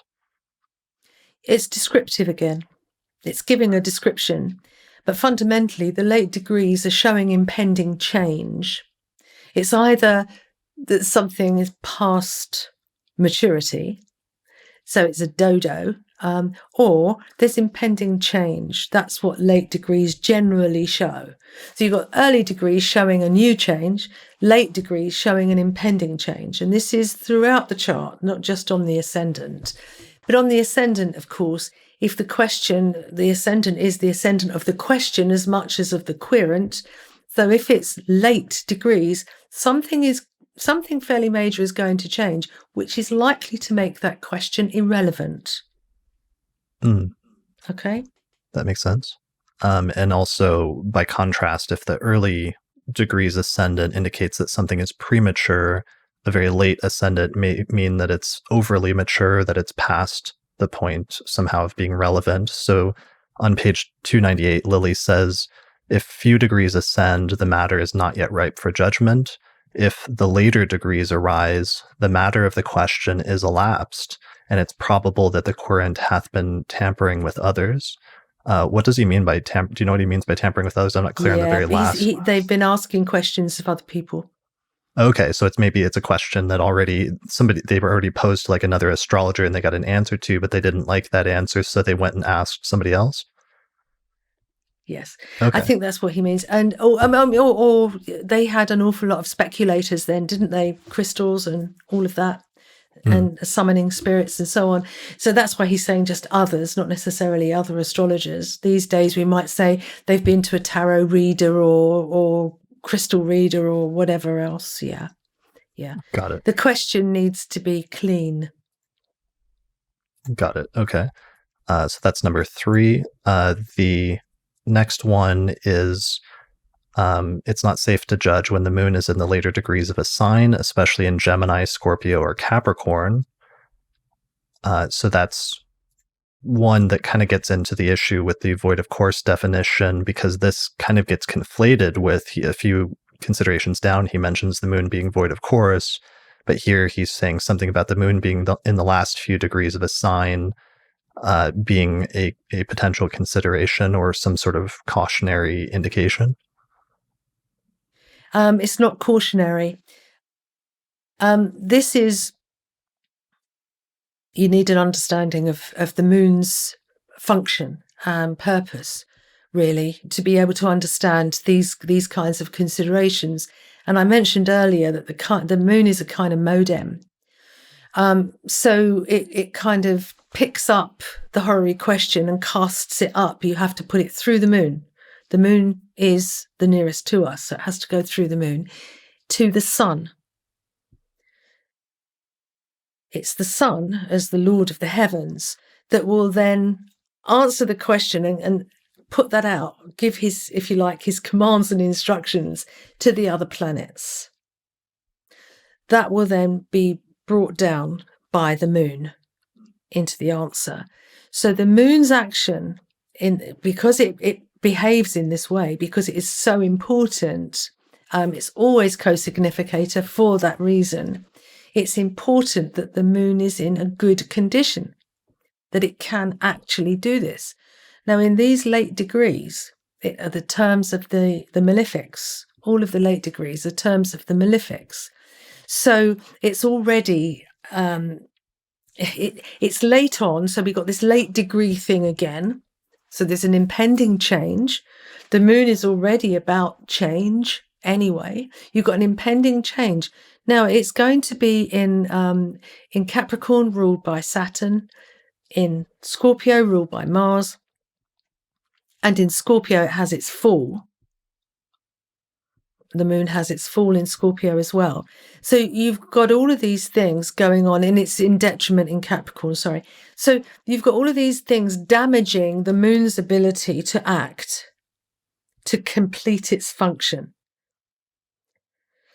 And this may well be why he suspended work that day, when the moon moved into the end of Gemini, and he's sort of, no, we'll leave this for now. I can only do so many bad news judgments. Thanks very much. We'll leave this one for today. And I think that's what it's about. It is understanding the moon's function that is vital. All right. So we're talking about the moon, and that makes sense because the moon is always one of the main significators in any horary question. So anytime there's a problem with the moon, that's going to be a major issue in terms of the horary chart in general, because the moon is always treated either as a secondary significator of the querent or as a general significator for the question as a whole. Indeed. It's both. It's both of those things. Yeah. You have to look, and this is why it can get confusing, of course, but it is a co-significator of the querent. It is the natural significator of the question. You said general, which is what Lilly would say. He would say general, but we interpret that as natural as opposed to accidental. So it is vital, and this becomes increasingly clear when you're working with elections. It's essential that you keep the moon clean and strong, and this is the case here. It's not clean and it's not strong, so the question is going to be likewise. Yeah, if it's in the last few degrees of a sign, which is late and is the bounds of the malefics, or the terms of the malefics, as you said, but then is also, like you were saying with the last one, if planets are in late degrees, then something's about to change, something's ending, and there's about to be a shift of some sort. Yes. The moon itself is associated with change, yes, because of its tidal nature, right? Its phases, so it's associated with change anyway. So when you're coming to late degrees, you're looking at a changing situation. Where the moon is concerned, you cannot rely upon it. So you can't rely upon a changeful moon in a changeful position and damaged by that position to bring about what you're looking for. So forget it. That makes sense. And since that consideration comes right after the one of late degrees rising, it's very much tied in as almost like the same thought, or is a very similar thought in terms of something being late or overly mature or already Chris, ending. is this an original copy? Yeah, this is my original copy. I got an original after I did my interview with Clive in 2019 in London, and he let me look at his copy. I actually brought it to the interview. I was so amazed by it, and I was so taken by it that I was able to save up and buy an original copy of Lilly, which I've tried to use, because sometimes when you share scans of stuff that's in black and white, it doesn't show up very well, and I wanted to be able to share excerpts from this and do different episodes. And I did an episode on Lilly with Nina Griffin, as well as this episode with you, and it's nice to be able to have reference to the actual original copy. Beautiful. It's beautiful. Yeah, absolutely beautiful. So late degrees moon. Then the next consideration after that is if the moon is in the via combusta, which Lilly says is when she is in the last 15 degrees of Libra or the first 15 degrees of Scorpio. So similar thing there in terms of the moon being an important significator and being in that troubling. But he says some say. He says some say. So that's one of those little clues that Lilly gives that maybe he's not fully on board with this, but that it's the opinion of some people to pay attention to that. I don't think I've noticed him take any notice of it. And he certainly, as far as I can recall, doesn't mention it. And I think there is some debate about what this via combusta is, why it is. And it may have been a collection of nasty stars, fixed stars, at some point that nobody can actually identify, or as far as I know, can identify, that are no longer in that position. Yeah, I've always been a little skeptical of the via combusta as well. The best explanation I saw somebody mention at one point was maybe it had to do with the fact that the fall of both of the luminaries happens to be in those signs, in Libra where the sun has its fall, and Scorpio where the moon has its fall, and their fall degrees would be somewhere around there, but that doesn't match up with 15 degrees of each of those signs. So Dorotheus is big on this first half and last half of the sign kind of situation. So it may be that, but I just don't know. It's not something that I notice much. I mean, obviously I notice if the moon goes into Scorpio, as you would, of course, but I don't really take any notice of the via combusta. Okay. Now, having said that mystic anvil is going to drop straight on my head now. Let me check where the moon is. It is not in the via combusta right now. It's actually in the opposite of that, which is the moon's exaltation. All right. So let's go back to the considerations. After the via combusta comes perhaps the most important and your favorite one, which is the next consideration is if the moon is void of chorus. So this is the one that you've done the most research on and made the most significant contribution on, that grew partially out of your exchange with Maurice, is that it caused you to go back and look at Lilly's chart examples when he mentions the void of chorus moon, and that's when you found something interesting. Maybe we should read the definition first, though, before we get there. So Lilly says here for this consideration that all manner of matters go hardly on, except when the principal significators be very strong, when the moon is void of course, yet somewhat she performs if void of course, and be either in Taurus, Cancer, Sagittarius, or Pisces. So his key word is that all manner of matters go hardly on if the moon is void of course. But then, in order to answer Maurice's critique, where he pointed out that the moon is void of course according to the modern definition in several chart examples, you went back and looked at Lilly's chart examples and you found something interesting. I was shocked, actually. It really did shake me up, was that we'd all been reading it wrong. So you have to look at his definition of void of course, So what was the modern definition that you went into? Oh, I have to remember now. The modern definition is that the moon is void of course when it makes no major aspect before it leaves the sign. When it completes no major aspect? Right. No, you got to think. No. Think modern. It makes no more aspects. Yeah, it could be complete. I don't. Let's say perfect, so using horary language.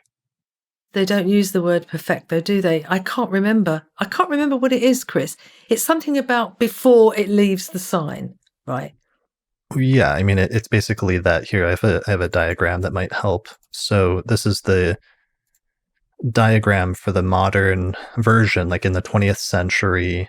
In the 20th century, like the horary tradition from Ivy and from Barbara Waters, the definition that they were using, I believe, which is that once the moon completes its last major aspect in a sign, and it will not complete any other major aspects before it changes sign, then it is void of course, and that this tends to happen in the later degrees of the signs. So, for example, if Jupiter was at 25 Cancer and the moon was at 26 Scorpio, then the moon would be void of course, having completed its last aspect with Jupiter at 25. That's not how I understood it. I mean, maybe I had to unlearn an awful lot, and that was one of the things I had to unlearn. So I'm probably not remembering it, but I thought it was make. It's not making any more aspects before it leaves the sign. But yes, certainly it's to do with the later degrees. Absolutely. And the reason that you can do that is because the orbs now belong in the modern school of thought. The orbs belong to the aspect, not the planet. Once you reinstate the orbs to the planets, then it becomes a much easier principle to understand. And then when you've got that principle of the orbs to the planets, and then you understand what application means, and that was crucial, understanding the meaning of application. It doesn't just mean moving towards, it is a technical term that means moving towards whilst being within the joint moieties of those orbs. So they have to be touching for an application to be in process. Right. They have to be within orb. They have to be within the moieties, the joint moieties of their orbs. Right. So yes, within orb is the shorthand. Right. So yeah, they have to be within orb. And in doing so, they have to be the faster one must, in the normal course of events, has to be moving towards the other. Okay.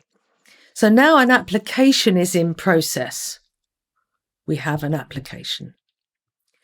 And the void of course rule says that when it has no more, when the moon or what the planet, he actually says, is not making any more applications. So here's the definition from book 1 of Lilly for void of course. Yes. Do you want to read it, or do you want me to? Okay. A planet is void of course when he is separated from a planet, nor doth forthwith, during his being in that sign, apply to any other. Now, this sentence has been ripped to bits so many times. Right. Right. It has to be what he is emphasizing, and he does differentiate in his examples. He is emphasizing that application must be occurring at the time of the chart, right? You cannot say, oh, but it will apply later. That doesn't count. The application must be in operation now, forthwith. Okay. The application has to be in process, not the perfection. Right. That's the important point, that you realized that he uses the word, he says applying, that it's applying. It has to be, if it's not applying, then it's void of course.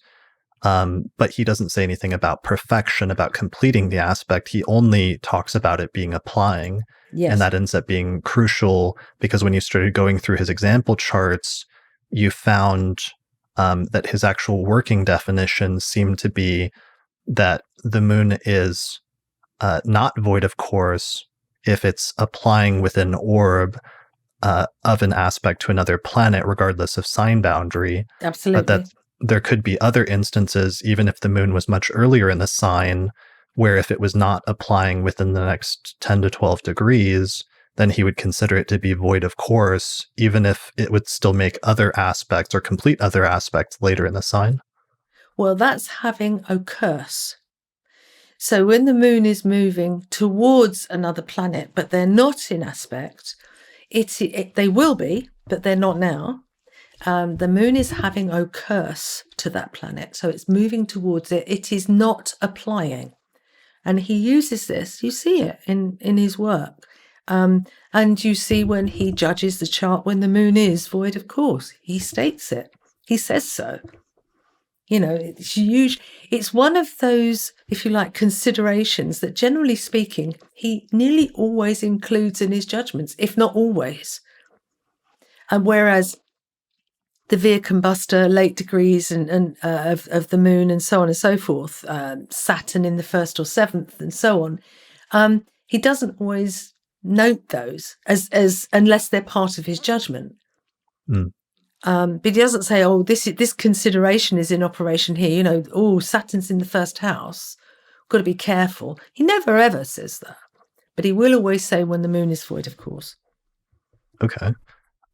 So let me see. Here's a diagram, and let me see if this diagram matches your understanding of void of course. So let's say we've got a chart where the moon is at 10 degrees of Aries, and it's recently completed a sextile with Venus at 10 degrees of Aquarius, but its next aspect that it will complete isn't until it reaches a conjunction with Jupiter at 29 degrees of Aries, so at the very end of that sign. But because it is not within, let's say, 12 degrees of a exact aspect with any other planets in this chart, the moon would be considered void of course because it's not applying to any other planets. Yeah, well, the moon has got an orb of around, let's say 10 or 12 degrees. So it's got a moiety of about 6. Jupiter's got roughly the same. So, for them to be in touching distance, which they are not, would put them in an application. But in that diagram, the moon is void of course and will remain void of course until those joint moieties touch between itself and Jupiter. In about 19? In about 8-ish degrees. Okay. So once the moon gets with an orb of Jupiter, it's no longer void of course, but there would be that span right there in the middle of Aries where it would be considered void of course. But it would also be noted as separating then from void of course. So applying to the conjunction of Jupiter, but separating from void of course. Okay. And that would be incorporated into the delineation with Lilly? It would. Yes, it would. And it often is, it can signify things like you have had no news, or this situation has come out of nowhere. There's no background to it. There's no news. Those kinds of things are indicative of the moon and sometimes the significator separating from void of course. Okay. So this was actually a big discovery, and this is what came out of, initially you mentioned it in your response to Maurice's article, and then it caused some waves, it seems like, in the community, because this was much different than what other astrologers thought, how other astrologers thought Lilly defined the void of course moon up till that point. And some people pushed back, I'm guessing, and didn't agree with your interpretation. Nobody actually said so, though. Well, to his credit... Nobody said so to me. Let's put okay. Nobody said... Well, I have heard some people who disagreed over the years who later changed their minds and actually said you were right. So I've seen actual opinions of other horary astrologers, in some instances begrudgingly agree that you were right in the end about your interpretation of Lilly's chart examples and what Lilly was doing in practice. And to his credit, it seemed like in his articles that Maurice acknowledged you were right relatively early on about the void of course moon. And yeah, he's pretty good. Did he? Yeah, Maurice he did agree was pretty with you good for that. Yeah. about changing. I don't have a drum to beat on this. Whatever people want to do, they do. But the evidence is irrefutable. And I didn't just go with Lilly. I took it back. I went back as far as I could with the sources that I had available at the time, and there weren't that many. But we did have the Project Hindsight translations at that time, and I was one of the early purchasers. So I went through those, and it was in one of the Greek translations that I found the meaning of application as well. And it just is repeated throughout history. That is what the void of course moon or void of course means. It's repeated throughout history. So the evidence is irrefutable. What you do is entirely up to you. You know, it's not my concern. Sure. Yeah. I mean, it's, I did an episode last month on the void of course moon, and it's a little tricky because some of the earliest definitions from Antiochus and Porphyry define it as an aspect that isn't applying within the next 30 degrees. But then later in the tradition, Rhetorius seems to condense that definition, and it becomes, potentially, at least in his shortened version of the definition, the moon not applying until it's not applying within the next 12 or 13 degrees, which is the range that the Greek astrologers used for an applying aspect or an applying conjunction. Is this not, though, to do with the refinement of the orbs, the distances of the orbs? I mean, this is, it seems to me anyway, was a bit of a bone of contention for a very long time. And still, when Lilly writes about the planetary orbs, he's giving a band. He doesn't give aid apart from Mercury, which is 3.5 degrees, and that's it. But sort of 7 degrees overall, sorry. But the others, he gives a band, and he actually says, I use whichever one I remember. So he was not exercised by this at all. Because if you have an understanding of the chart, then of astrology generally, then you let the chart speak to you. You don't get too bogged down by these details. This is a very modern thing. It's the exactness that we demand, and we don't really need. If you are comfortable with astrology and you understand it, then you should be able to stay flexible. Yeah. Right. You mentioned Lilly mentioning in passing at one point that he gives 2 different lists of orbs for the planets, and he says, I used whatever one I remember most recently in the moment or something like that. He wasn't super concerned about it in some sense. No. I mean, he says whichever I use whichever one I remember. It's there in that book 1 where he gives the planetary orbs. He says it there. He says this, some say this, some say that. I use whichever one I remember. Okay. So I think we do need to kind of undo the corsets a little bit sometimes. Being modern, we tend to be much more demanding of our measurements. And the human mind always wants to measure, of course. But we are very demanding of that. And if you read through his very early section of that first book, where he's talking about the calculation of charts, it's very, very interesting, his attitude to calculation. And it's not just his attitude, right? He's working as everyone else was working, as they used to work. So he's speaking pretty much for astrologers, plural. Yeah. It's a very interesting section. And I think some of this confusion around void of course earlier in the tradition, it might have had to do with the difference also between like sign-based aspects versus degree-based aspects, and some astrologers taking both into account in the earlier tradition, which could also lead to explain some of the ambiguity surrounding things like orbs in the tradition and some of the fluidity. I mean, it's possible. I don't know is the answer to that. But what you've got is a kind of mantra. The moon is void, of course, when it makes no further aspects in its current sign. It's a mantra, and you just keep saying that. And when you read the Christian Lilly's definition, and you've got this mantra in your head. I mean, I did it. You've got this mantra in your head. That is what that says.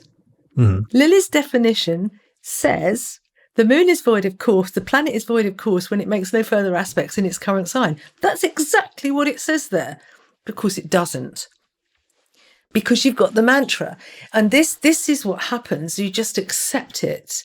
Most people just accept what they're told and they apply that. And then when you say to them, no, hang on, that's not right. Look, this is what it should be. Oh, it's not right. It's not right according to the tradition, I should say. Mm-hmm. Look at the evidence. They can get a bit cross. So did you have pushback to that interpretation? You said you never heard anyone openly oppose it early on? No, once I did, once. Yeah. Yeah, that's not true. So yeah, once I did. But that's people, isn't it? It just shows how emotionally tied we get to our precious rules and our bits of astrology that we understand. Do you know if that was the interpretation of Lilly? One of the things I haven't gone back to see is at what point did it shift to the alternative, like 20th century version where it was more about perfection, or at what point did that become the interpretation, the favorite interpretation in the tradition? Do you have any idea? I would suspect that, well, given all the other changes that were made, I would take it back to the early 20th century theosophical astrologers. They wouldn't touch horary astrology with a disinfected barge pole because it went against their principles and their ethic. So other people picking up horary astrology later in that century would have been hamstrung because they had no background, they got no context, and so would have been interpreting according to what they thought it said. So I think it goes back, it's not that old. I don't think it's that old. I mean, one astrologer that perhaps would be interesting to look at, I did start once and then got bored, is Sibley, Ebenezer Sibley, of course, as he was that later manifestation of what astrology sort of developed into in the 18th century. So he would be an interesting case in point to see what he's saying and if he has changed the rule. I don't know, is the answer. Yeah, well, that would be an interesting research project for somebody at some point to see if they can trace when the modern definition came about. I've been trying to do the same from the other end, from the Hellenistic tradition. This is from Robert Schmidt's translation of Antiochus, but it gives the two earliest definitions from Antiochus and Porphyry, and then a third one, a later one from Rhetorius. And I think this is where the definition that Lilly used, or that you've been using, comes from Rhetorius. So I read something like this. It wasn't this one, but I did read something like this from Project Hindsight. It might have been Antiochus, actually. Yeah, well, the initial translation that was labeled as Antiochus by Project Hindsight in the 90s was actually Rhetorius, who was from the end of the Hellenistic tradition. So this page shows this sort of development of it, because you have Antiochus, who's probably from the 1st century, the actual text of Antiochus here at the top, and it says, running in the void, which is the Greek term for void, of course, is said whenever the moon does not join with any star, neither zodiacally by sign, nor portionally by degree, and neither by adherence, nor by figure, which is to say aspect, and nor indeed is it about to make a conjunction or meeting within the nearest 30 degrees, and that this figure maltreats the nativity.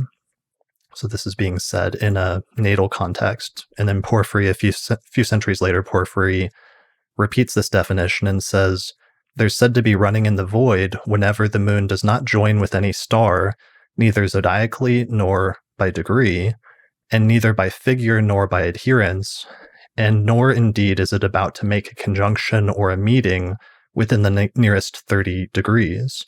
Such nativities are undistinguished and unable to make progress. That's almost identical, isn't it? Yeah, it's the same definition. And then, so what's interesting here, though, is that then by the time you get to Rhetorius, a few centuries later in the 6th century, Rhetorius, at the very end of the Hellenistic tradition, he shortens the definition and he just says, there is a running in the void of the moon whenever it does not join with any star, neither bodily nor by figure. And what's interesting then is if you look up Rhetorius's definition of joining, as well as Antiochus and Porphyry, it's basically the same. which is they say that it's an applying aspect within 3 degrees for planets or 13 degrees for the moon. So here's the definition of application. Antiochus says, there's adherence whenever a star approaches a star, the faster the slower, not being more apart from it than 3 portions. And Porphyry says, 3 portions. Oh, yeah. So here it is.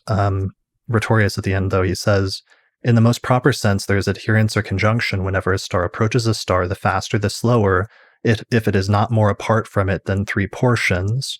But then he says the adherence of the moon is a conjunction whenever it stays apart from the portion of, and then he goes on and he says within 13 degrees, basically. They say 3 degrees for planets, but 13 degrees for the moon. And right there becomes basically the definition that you found that Lilly uses in practice of void of course.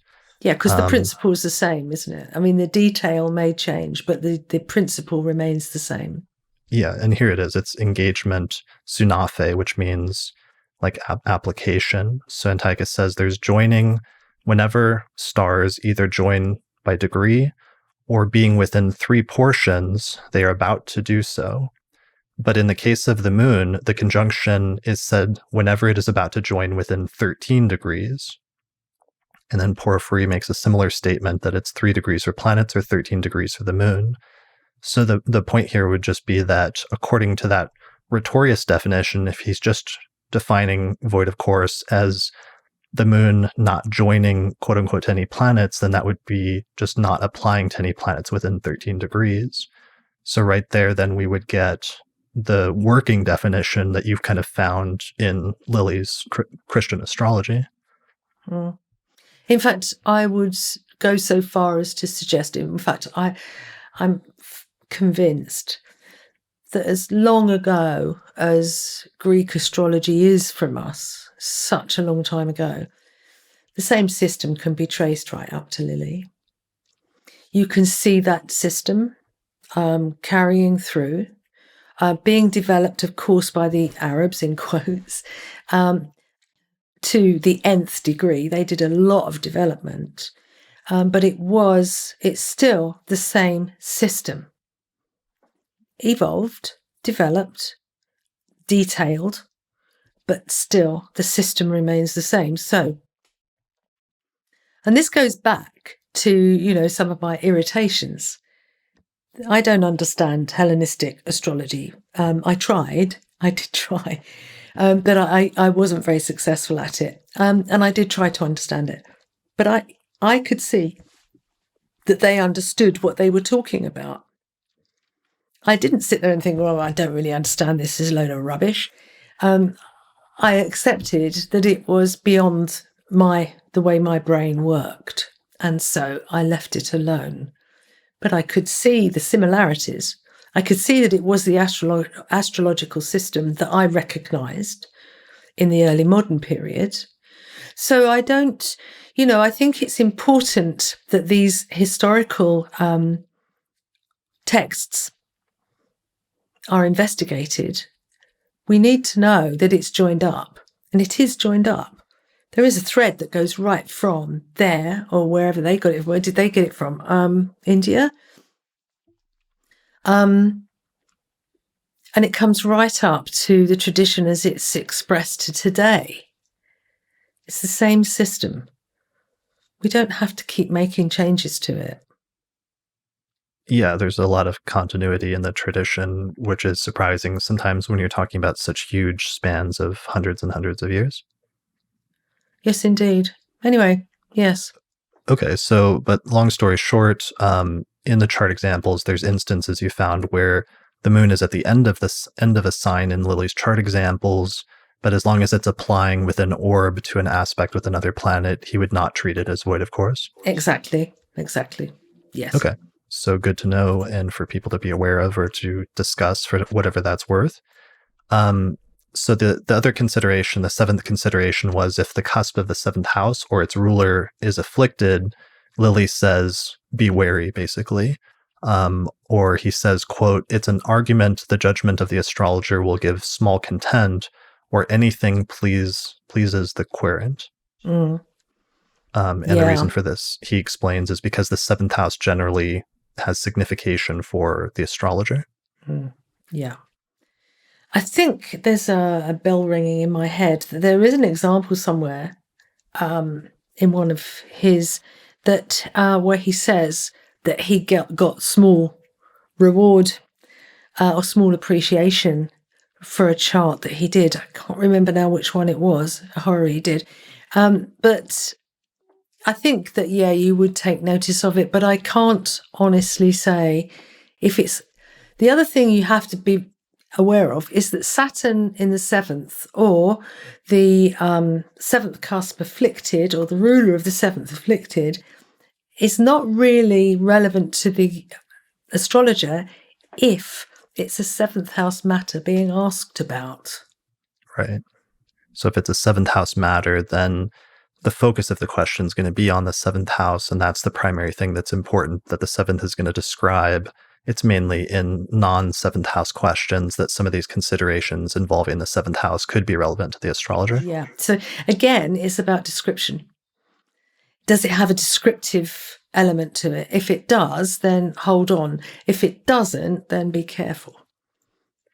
Right. That makes sense. So just going back to this whole consultation chart framework and the idea that the querent is the first house and the ruler of the first, and the astrologer is the seventh house, the person that's received a question. And this may also be tied in with, for example, there's medical questions, or astrology was used for medicine, and sometimes the doctor was the seventh house, or was assigned to the seventh house. Yeah, the physician is the seventh. Yeah. Right. Yeah. And this one I was able to trace back to Pseudo-Ptolemy's Scintiloquium, which is a collection of aphorisms, and this consideration is mentioned there. So I think that may have been part of Lilly's inspiration for this one. Possibly. I mean, he read just about everything that was available to him, and he was trying to bring that to us to bring... Because he discusses this at the beginning of the book, because he was despairing of the state of astrology at the time.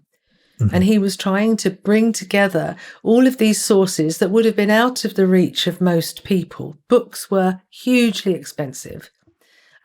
So he's collated, if you like, and compiled this information to make life easier for people who want to study astrology. And he wanted more people to study astrology.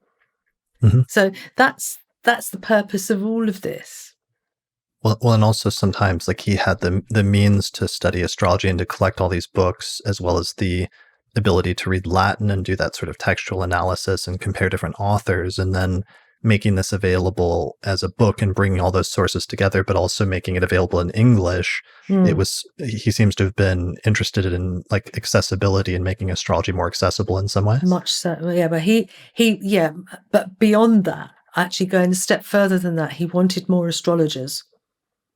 Definitely wanted more astrologers. So yes, that's part of it. If you read his almanacs, or the other texts, treatises he published, they all assume a certain astrological education on the part of his readers. Most people now wouldn't understand them. But, he had a very wide audience.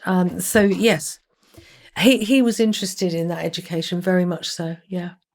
That makes sense, and I can relate to that. I think different astrologers can relate to that, because people that get deeply interested and invested in astrology also become invested in seeing it passed on to other people and seeing it thrive and flourish.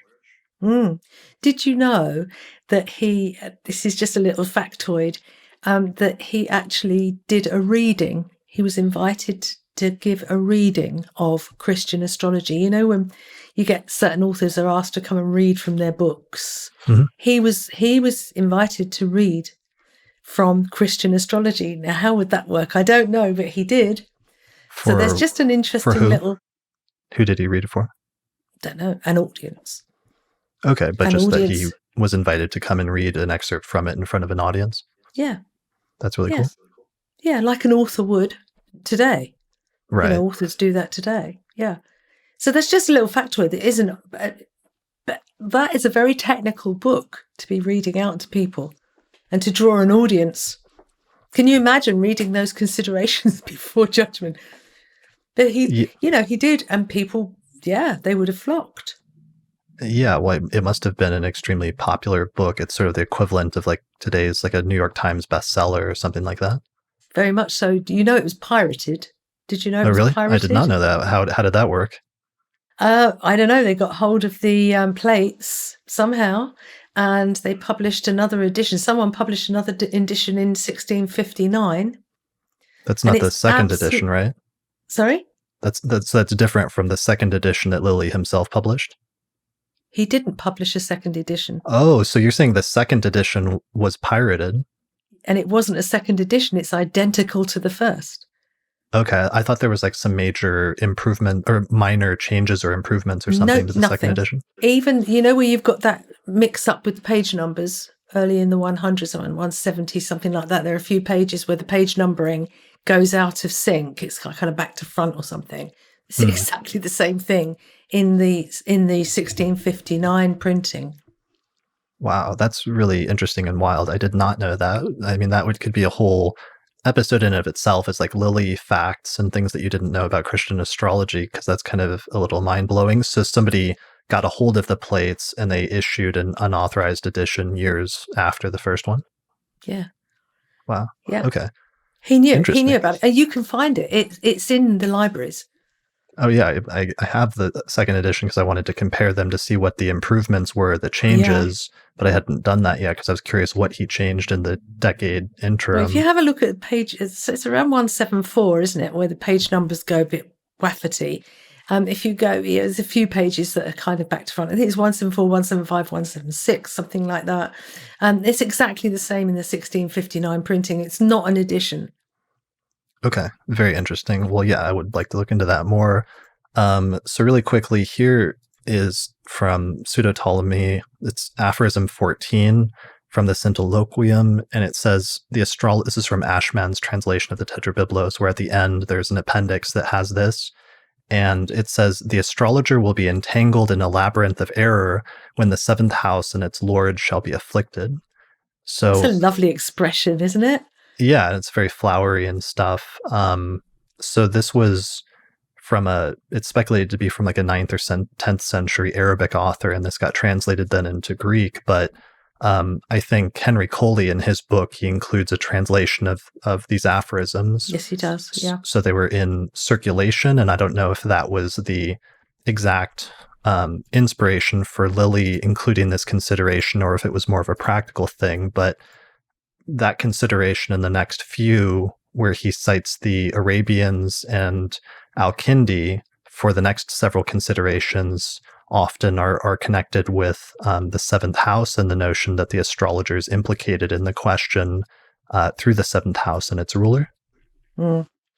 Yeah, I mean, there are a number of those, and they're all much of a muchness. It doesn't really require great analysis to work out what's going on. It's, again, if there's anything wrong with the seventh house and it's not about a seventh house matter, then you might want to be careful. You might want to think again and wonder about your client, your querent. Obviously, this only applies where you're not your own astrologer. The seventh house, you are the first house, so the seventh house is irrelevant. If you're doing your own horaries. But if you're doing client horaries, you might want to think about that. Right. So what could be an issue on the astrologer's part could be if you've miscalculated the chart, or if you've misunderstood something, or something of that nature. Yes. Yes, really. But also, I think this earlier one about the querent in this, not satisfying you, that also has to be kept in mind. I think separating them out like this, if you got an afflicted seventh house, or seventh house ruler, and it's not about a seventh house matter, then think hard about proceeding. Okay. Yeah, I think one of the last ones is Saturn being in the seventh house. And same thing. It's exactly the same thing. Yeah, it's exactly the same thing. And Lilly says in the seventh, Saturn either corrupts the judgment of the astrologer or as a sign the matter propounded will come from one misfortune to another. Yeah, yeah. So So you're either way, are you going to want to, if it's really awful, if your answer is going to be really awful, you have to really think of if you want to give that answer to the querent. And if the querent is actually going to listen to you. These are very difficult things to do. Remembering, before the modern period, before our period, really, life was pretty brutal. So, no welfare, no proper health care. I mean, all of that stuff. Life was brutal. So there are only so many times in a day when you want to break the bad news, if you see what I mean. And I think probably as an astrologer with several clients, you would want to take a step back and say, that makes enough. Or it's interesting, just the concept, he says, corrupts the judgment of the astrologer, and the idea that the horary chart itself could be warning you that you could make a bad call on this one, or you could interpret the chart wrong. Yeah, I mean, I really haven't thought about them that hard, other than what I've already said to you. Mm-hmm. If it comes up and you're unhappy, don't judge the chart, or at least don't give the judgment to the querent. Step away from it. Got it. It could be that your judgment is clouded. Perhaps you're being too subjective. Perhaps you've been affected by the querent, so that you want to give them the answer they want to hear. Mm-hmm. One of the reasons I don't do personal consultations anymore. So, if you've been affected, you are likely to give an incorrect judgment.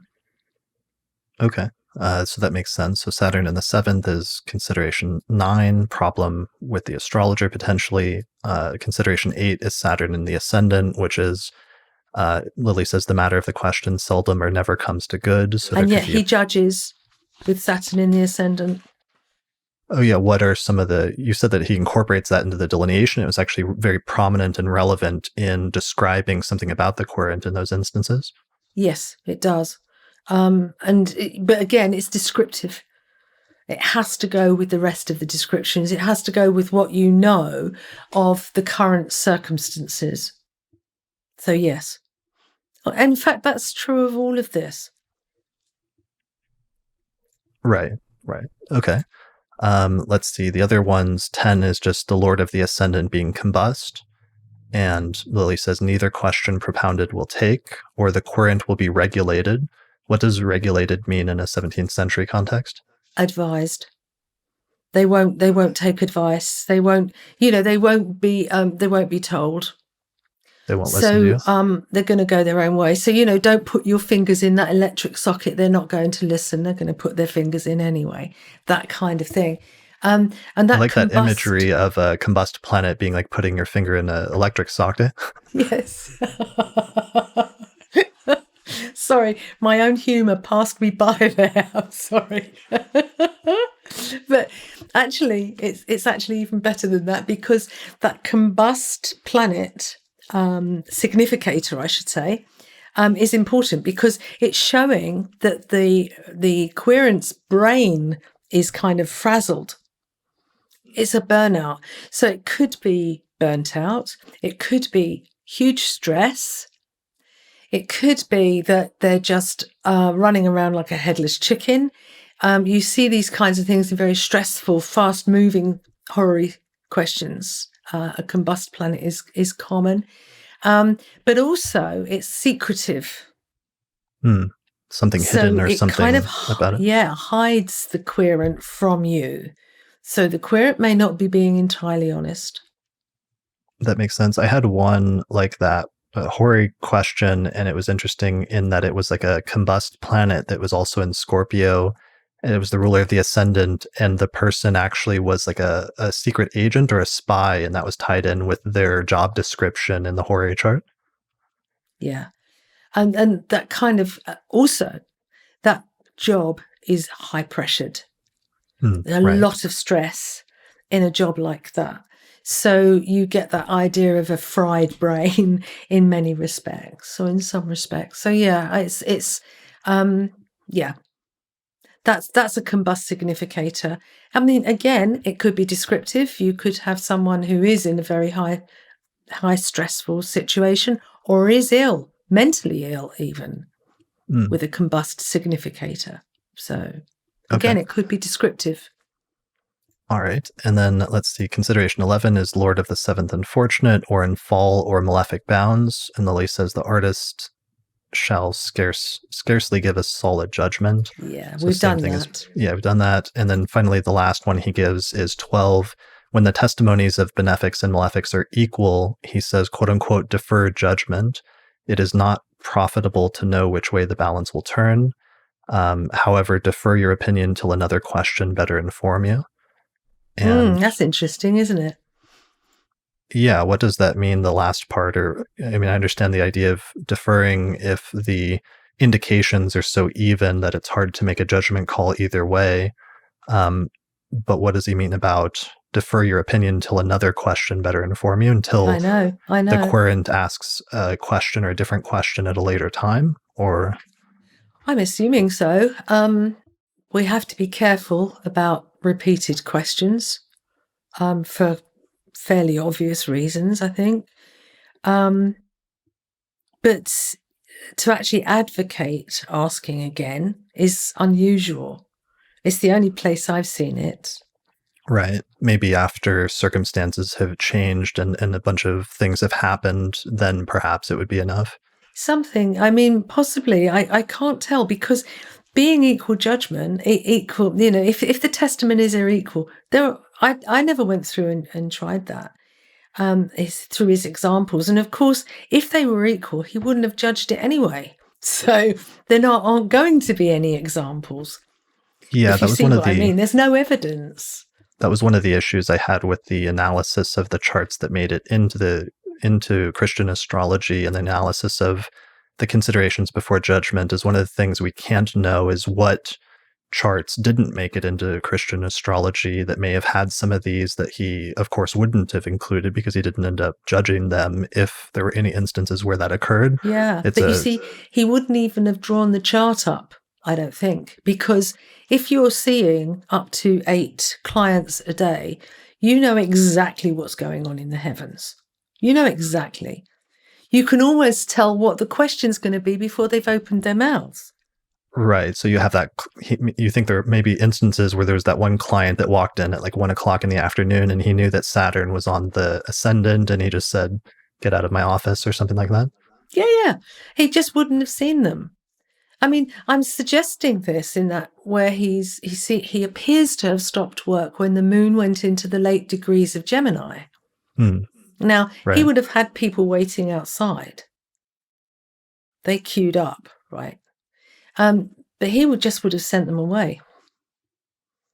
So he knew that was coming. And if there was, I don't know, some affliction coming around, he knew roughly where, what was rising when.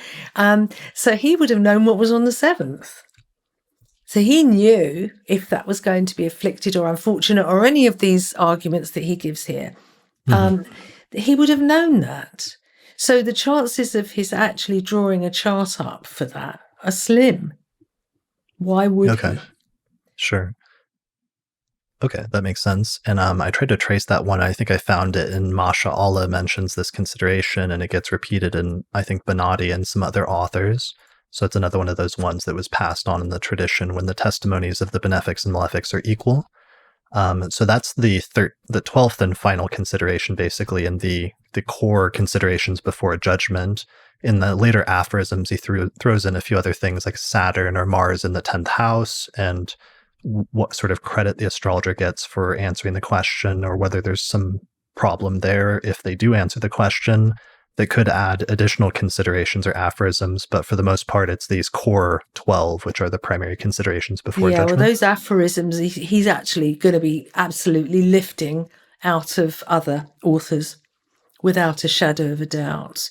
Otherwise, they would have been included in this first section. Okay, interesting. Okay, so he's got these, He's collected these from his authors. He's writing. Now he's come to the aphorisms that he wants to include in his book. Right. But they actually repeat some of this or add to some of this, but it's too late. He's finished that section of the book. It's gone off to the printer. So you think there might have been others that because he does repeat some of them, but then that he throws in others that he picked up in the interim? Yeah. That is a lovely book. Yes, I do. I think one of the problems with writing a book before word processing is you can't go back. It's a real problem. And I think that because of the size of this book, he may well have been sending portions of it to the printer. Now, when he gets into the later sections, he's now shut up of the plague. So he can't, and nothing's coming out of the house at that stage. Oh yeah, I forgot. So that was one of the nice anecdotes that came out over the past year that's suddenly relevant to us today in modern times, is that Lilly wrote Christian Astrology in the middle of a major outbreak of the plague in London. Yes, but he was also in London for 3 of the great plagues. The one where he was working for Gilbert Wright, they left for the country and he stayed to look after the house, collect rents and so on. He stayed. The second one, they moved. Now, the second one, he's shut up of the plague. That's the other one. And the third one, they moved out to the country. So he kind of did all of what everybody, the various responses to plague, outbreaks of plague. He did one of each. Okay. By 1665, the last great plague, he was in the countryside. Well, hopefully that's encouraging to some people who are tired of being locked up, that sometimes great works can be accomplished still under those difficult circumstances. Can I put some cold water on that? Sure. Do you mind if I put some cold water on that? In December the 21st, we had the Jupiter-Saturn conjunction. Right on top of the solstice. And it was in Aquarius. It is in Aquarius. If you think about Aquarius, it's a sanguine sign, so it's blood and air. And at that time, we'd got notice. We knew about our plague. So the chances are, in the first 3 months after that, is because of the solstice, is what we can expect for the next 20 years. In terms of so if you think about last. You're saying in terms March. of the length of the pandemic? This is going to keep coming. Well, no, not as a pandemic. Because even with the plague, it was kind of there all the time, but they had occasional outbreaks. Right. And they had no inoculations. We have. Mm-hmm. So it's going to be a bit like leprosy. It's never going to go. Or flu. You're never going to lose it. But it's definitely going to be seriously around for the next 20 years, which is the roughly when the next Jupiter-Saturn conjunction will occur. Okay. Sorry. No, yeah. Well, hopefully some people will write some Lilly-esque tomes during that time and still, be successful as astrologers or be productive in some way. Yeah. Well, if you look at the first 3 months, you had your new president saying new things. Mm-hmm. So that also should last for another 20 years, which would be good, wouldn't it? Yeah, we'll see. Not quite so great here, but never mind. Sure. We'll see what happens. So that's pretty much it for the considerations before Judgment. So just to wrap this up, I think we've talked about how they were not always used to reject questions necessarily. They were often giving you descriptive information about what was going on in the chart, and that can sometimes be very helpful or useful information that you can incorporate into the delineation itself in different ways. Yes. And the most important factor for finding radicality in a chart is description. Now that can be the moles, marks and scars routine, which is very useful and works. It can be a physical description of how the querent looks and so on, or circumstantial description. But description is key. And this would have been, in my view, what Lilly would have used ultimately, because he saw most of his clients. So he could see whether they matched the chart or not. And he was very good at physical descriptions. So that's the ultimate. Considerations before judgment are considerations. Consider these things if they arise before you proceed to judgment. As long as your descriptions match, then your chart is probably radical. But that and the question has to be examined closely. Right. And to what extent does the chart match the question? Oh yeah, it has to. That's your description. Gotcha. Okay. That is your description. Yeah. Perfect. All right. So I wanted to mention a few things. One of them is your book, that you wrote that book on Lilly with Peter Stockinger, and that came out in 2014. So that's probably something people, if they wanted to learn more about Lilly, would be a good source, right? Yeah, and with the autobiography the autobiography that came from the autograph. So it's Lily's own handwritten copy. And it was something that Professor Yostin actually said in Ashmole's autobiographical notes, that there wasn't a complete autobiography, a biography of Lilly. Well, that autobiography is complete. It is according to what he wrote, and also has Ashmole's annotations later after Lilly died. So we have extra information. The research we did for The Monster of Ingratitude was all done with primary sources. We went to the horse's mouth for that paper, for that treatise. So yeah, it's all done as thoroughly as we possibly could, and as reliably as we possibly could. Okay. So that would be good for people to check out. That's available on Amazon. Just search for William Lilly, The Last Magician, Adept, and Astrologer. You also, in 2010, with the Tradition Library, with Helena Avalar and Luis Ribeiro, put out Lilly's autobiography, a retyped, a very nice edition of that. And even though that website's no longer there, I'll put a link up to that in the show notes, because that would be good for people to read if they want to learn more about Lilly and more about his life, because you do some commentary in that text as well, I think, right? Yes. I mean, not huge amounts, but some, yes. Okay. And then what do you have going on in terms of consultations or classes or other offerings? Well, I still take clients, but usually, no, I stick now with my established clients. Courses, I'm still running the 2 correspondence courses, the traditional horary course, foundation and diploma. Forthcoming will be online courses that I'm hoping will be late spring. It's in development now. So, because I'm trying to, I think we've all learned a lot, haven't we, with lockdown, about Zoom particularly, and Zoom type meetings. And I think that we've learned its shortcomings, but we also can see that it's a great window, and it's a great way of reaching people if you want to. So yeah, I wasn't a great advocate of it, but I must say this last year has proved its value, I have to say. So yes, that's in process.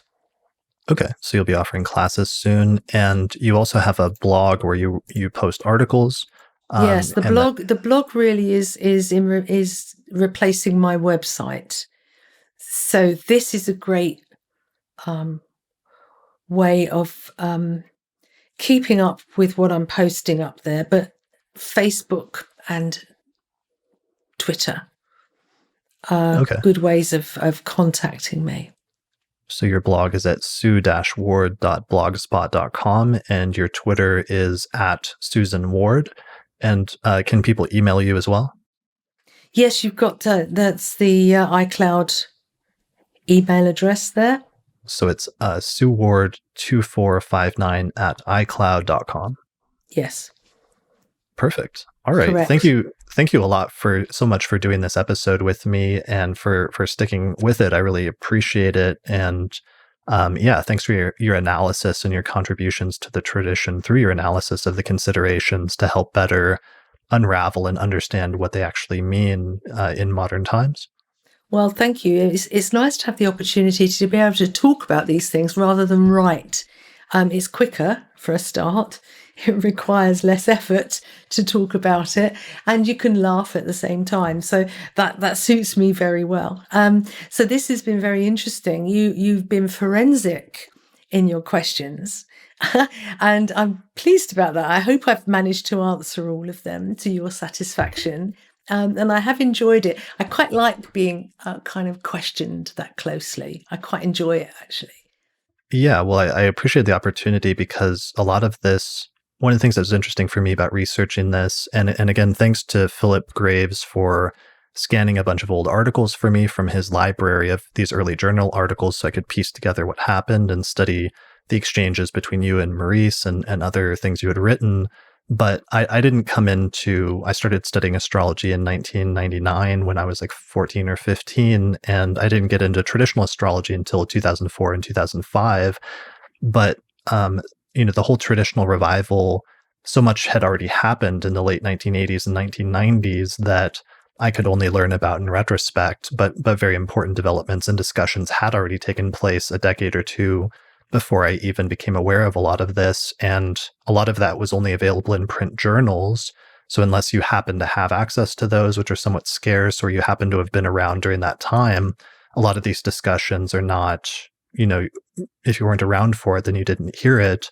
So it's nice to be able to talk to somebody directly who was not just there and participated in the discussions, but actually took part in and carried out some of the important research that has since shaped the tradition over the past 2 or 3 decades. So thanks for allowing me to have this conversation with you.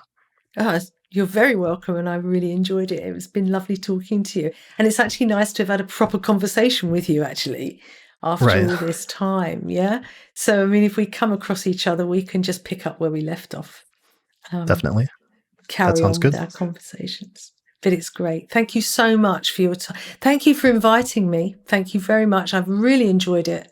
And I hope I'll see you soon when all this is over. Definitely. All right. Thanks, everyone, for watching or listening to this episode of the Astrology Podcast.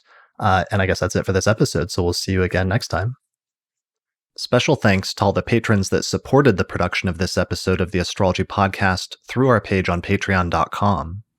In particular, thanks to the patrons on our producers tier, including Nate Craddock, Thomas Miller, Catherine Conroy, Michelle Marilot, Christy Moe, Ariana Amour, Mandy Ray, Angelique Nambo, Sumo Kopic, Nadia Habhab, Issa Sabah, Morgan McKinsey, and Jake Otero. For more information about how to become a patron and get access to exclusive subscriber benefits such as early access to new episodes, go to patreon.com/astrologypodcast. Also, special thanks to our sponsors, including the Northwest Astrological Conference, which is happening online May 27th through the 31st, 2021.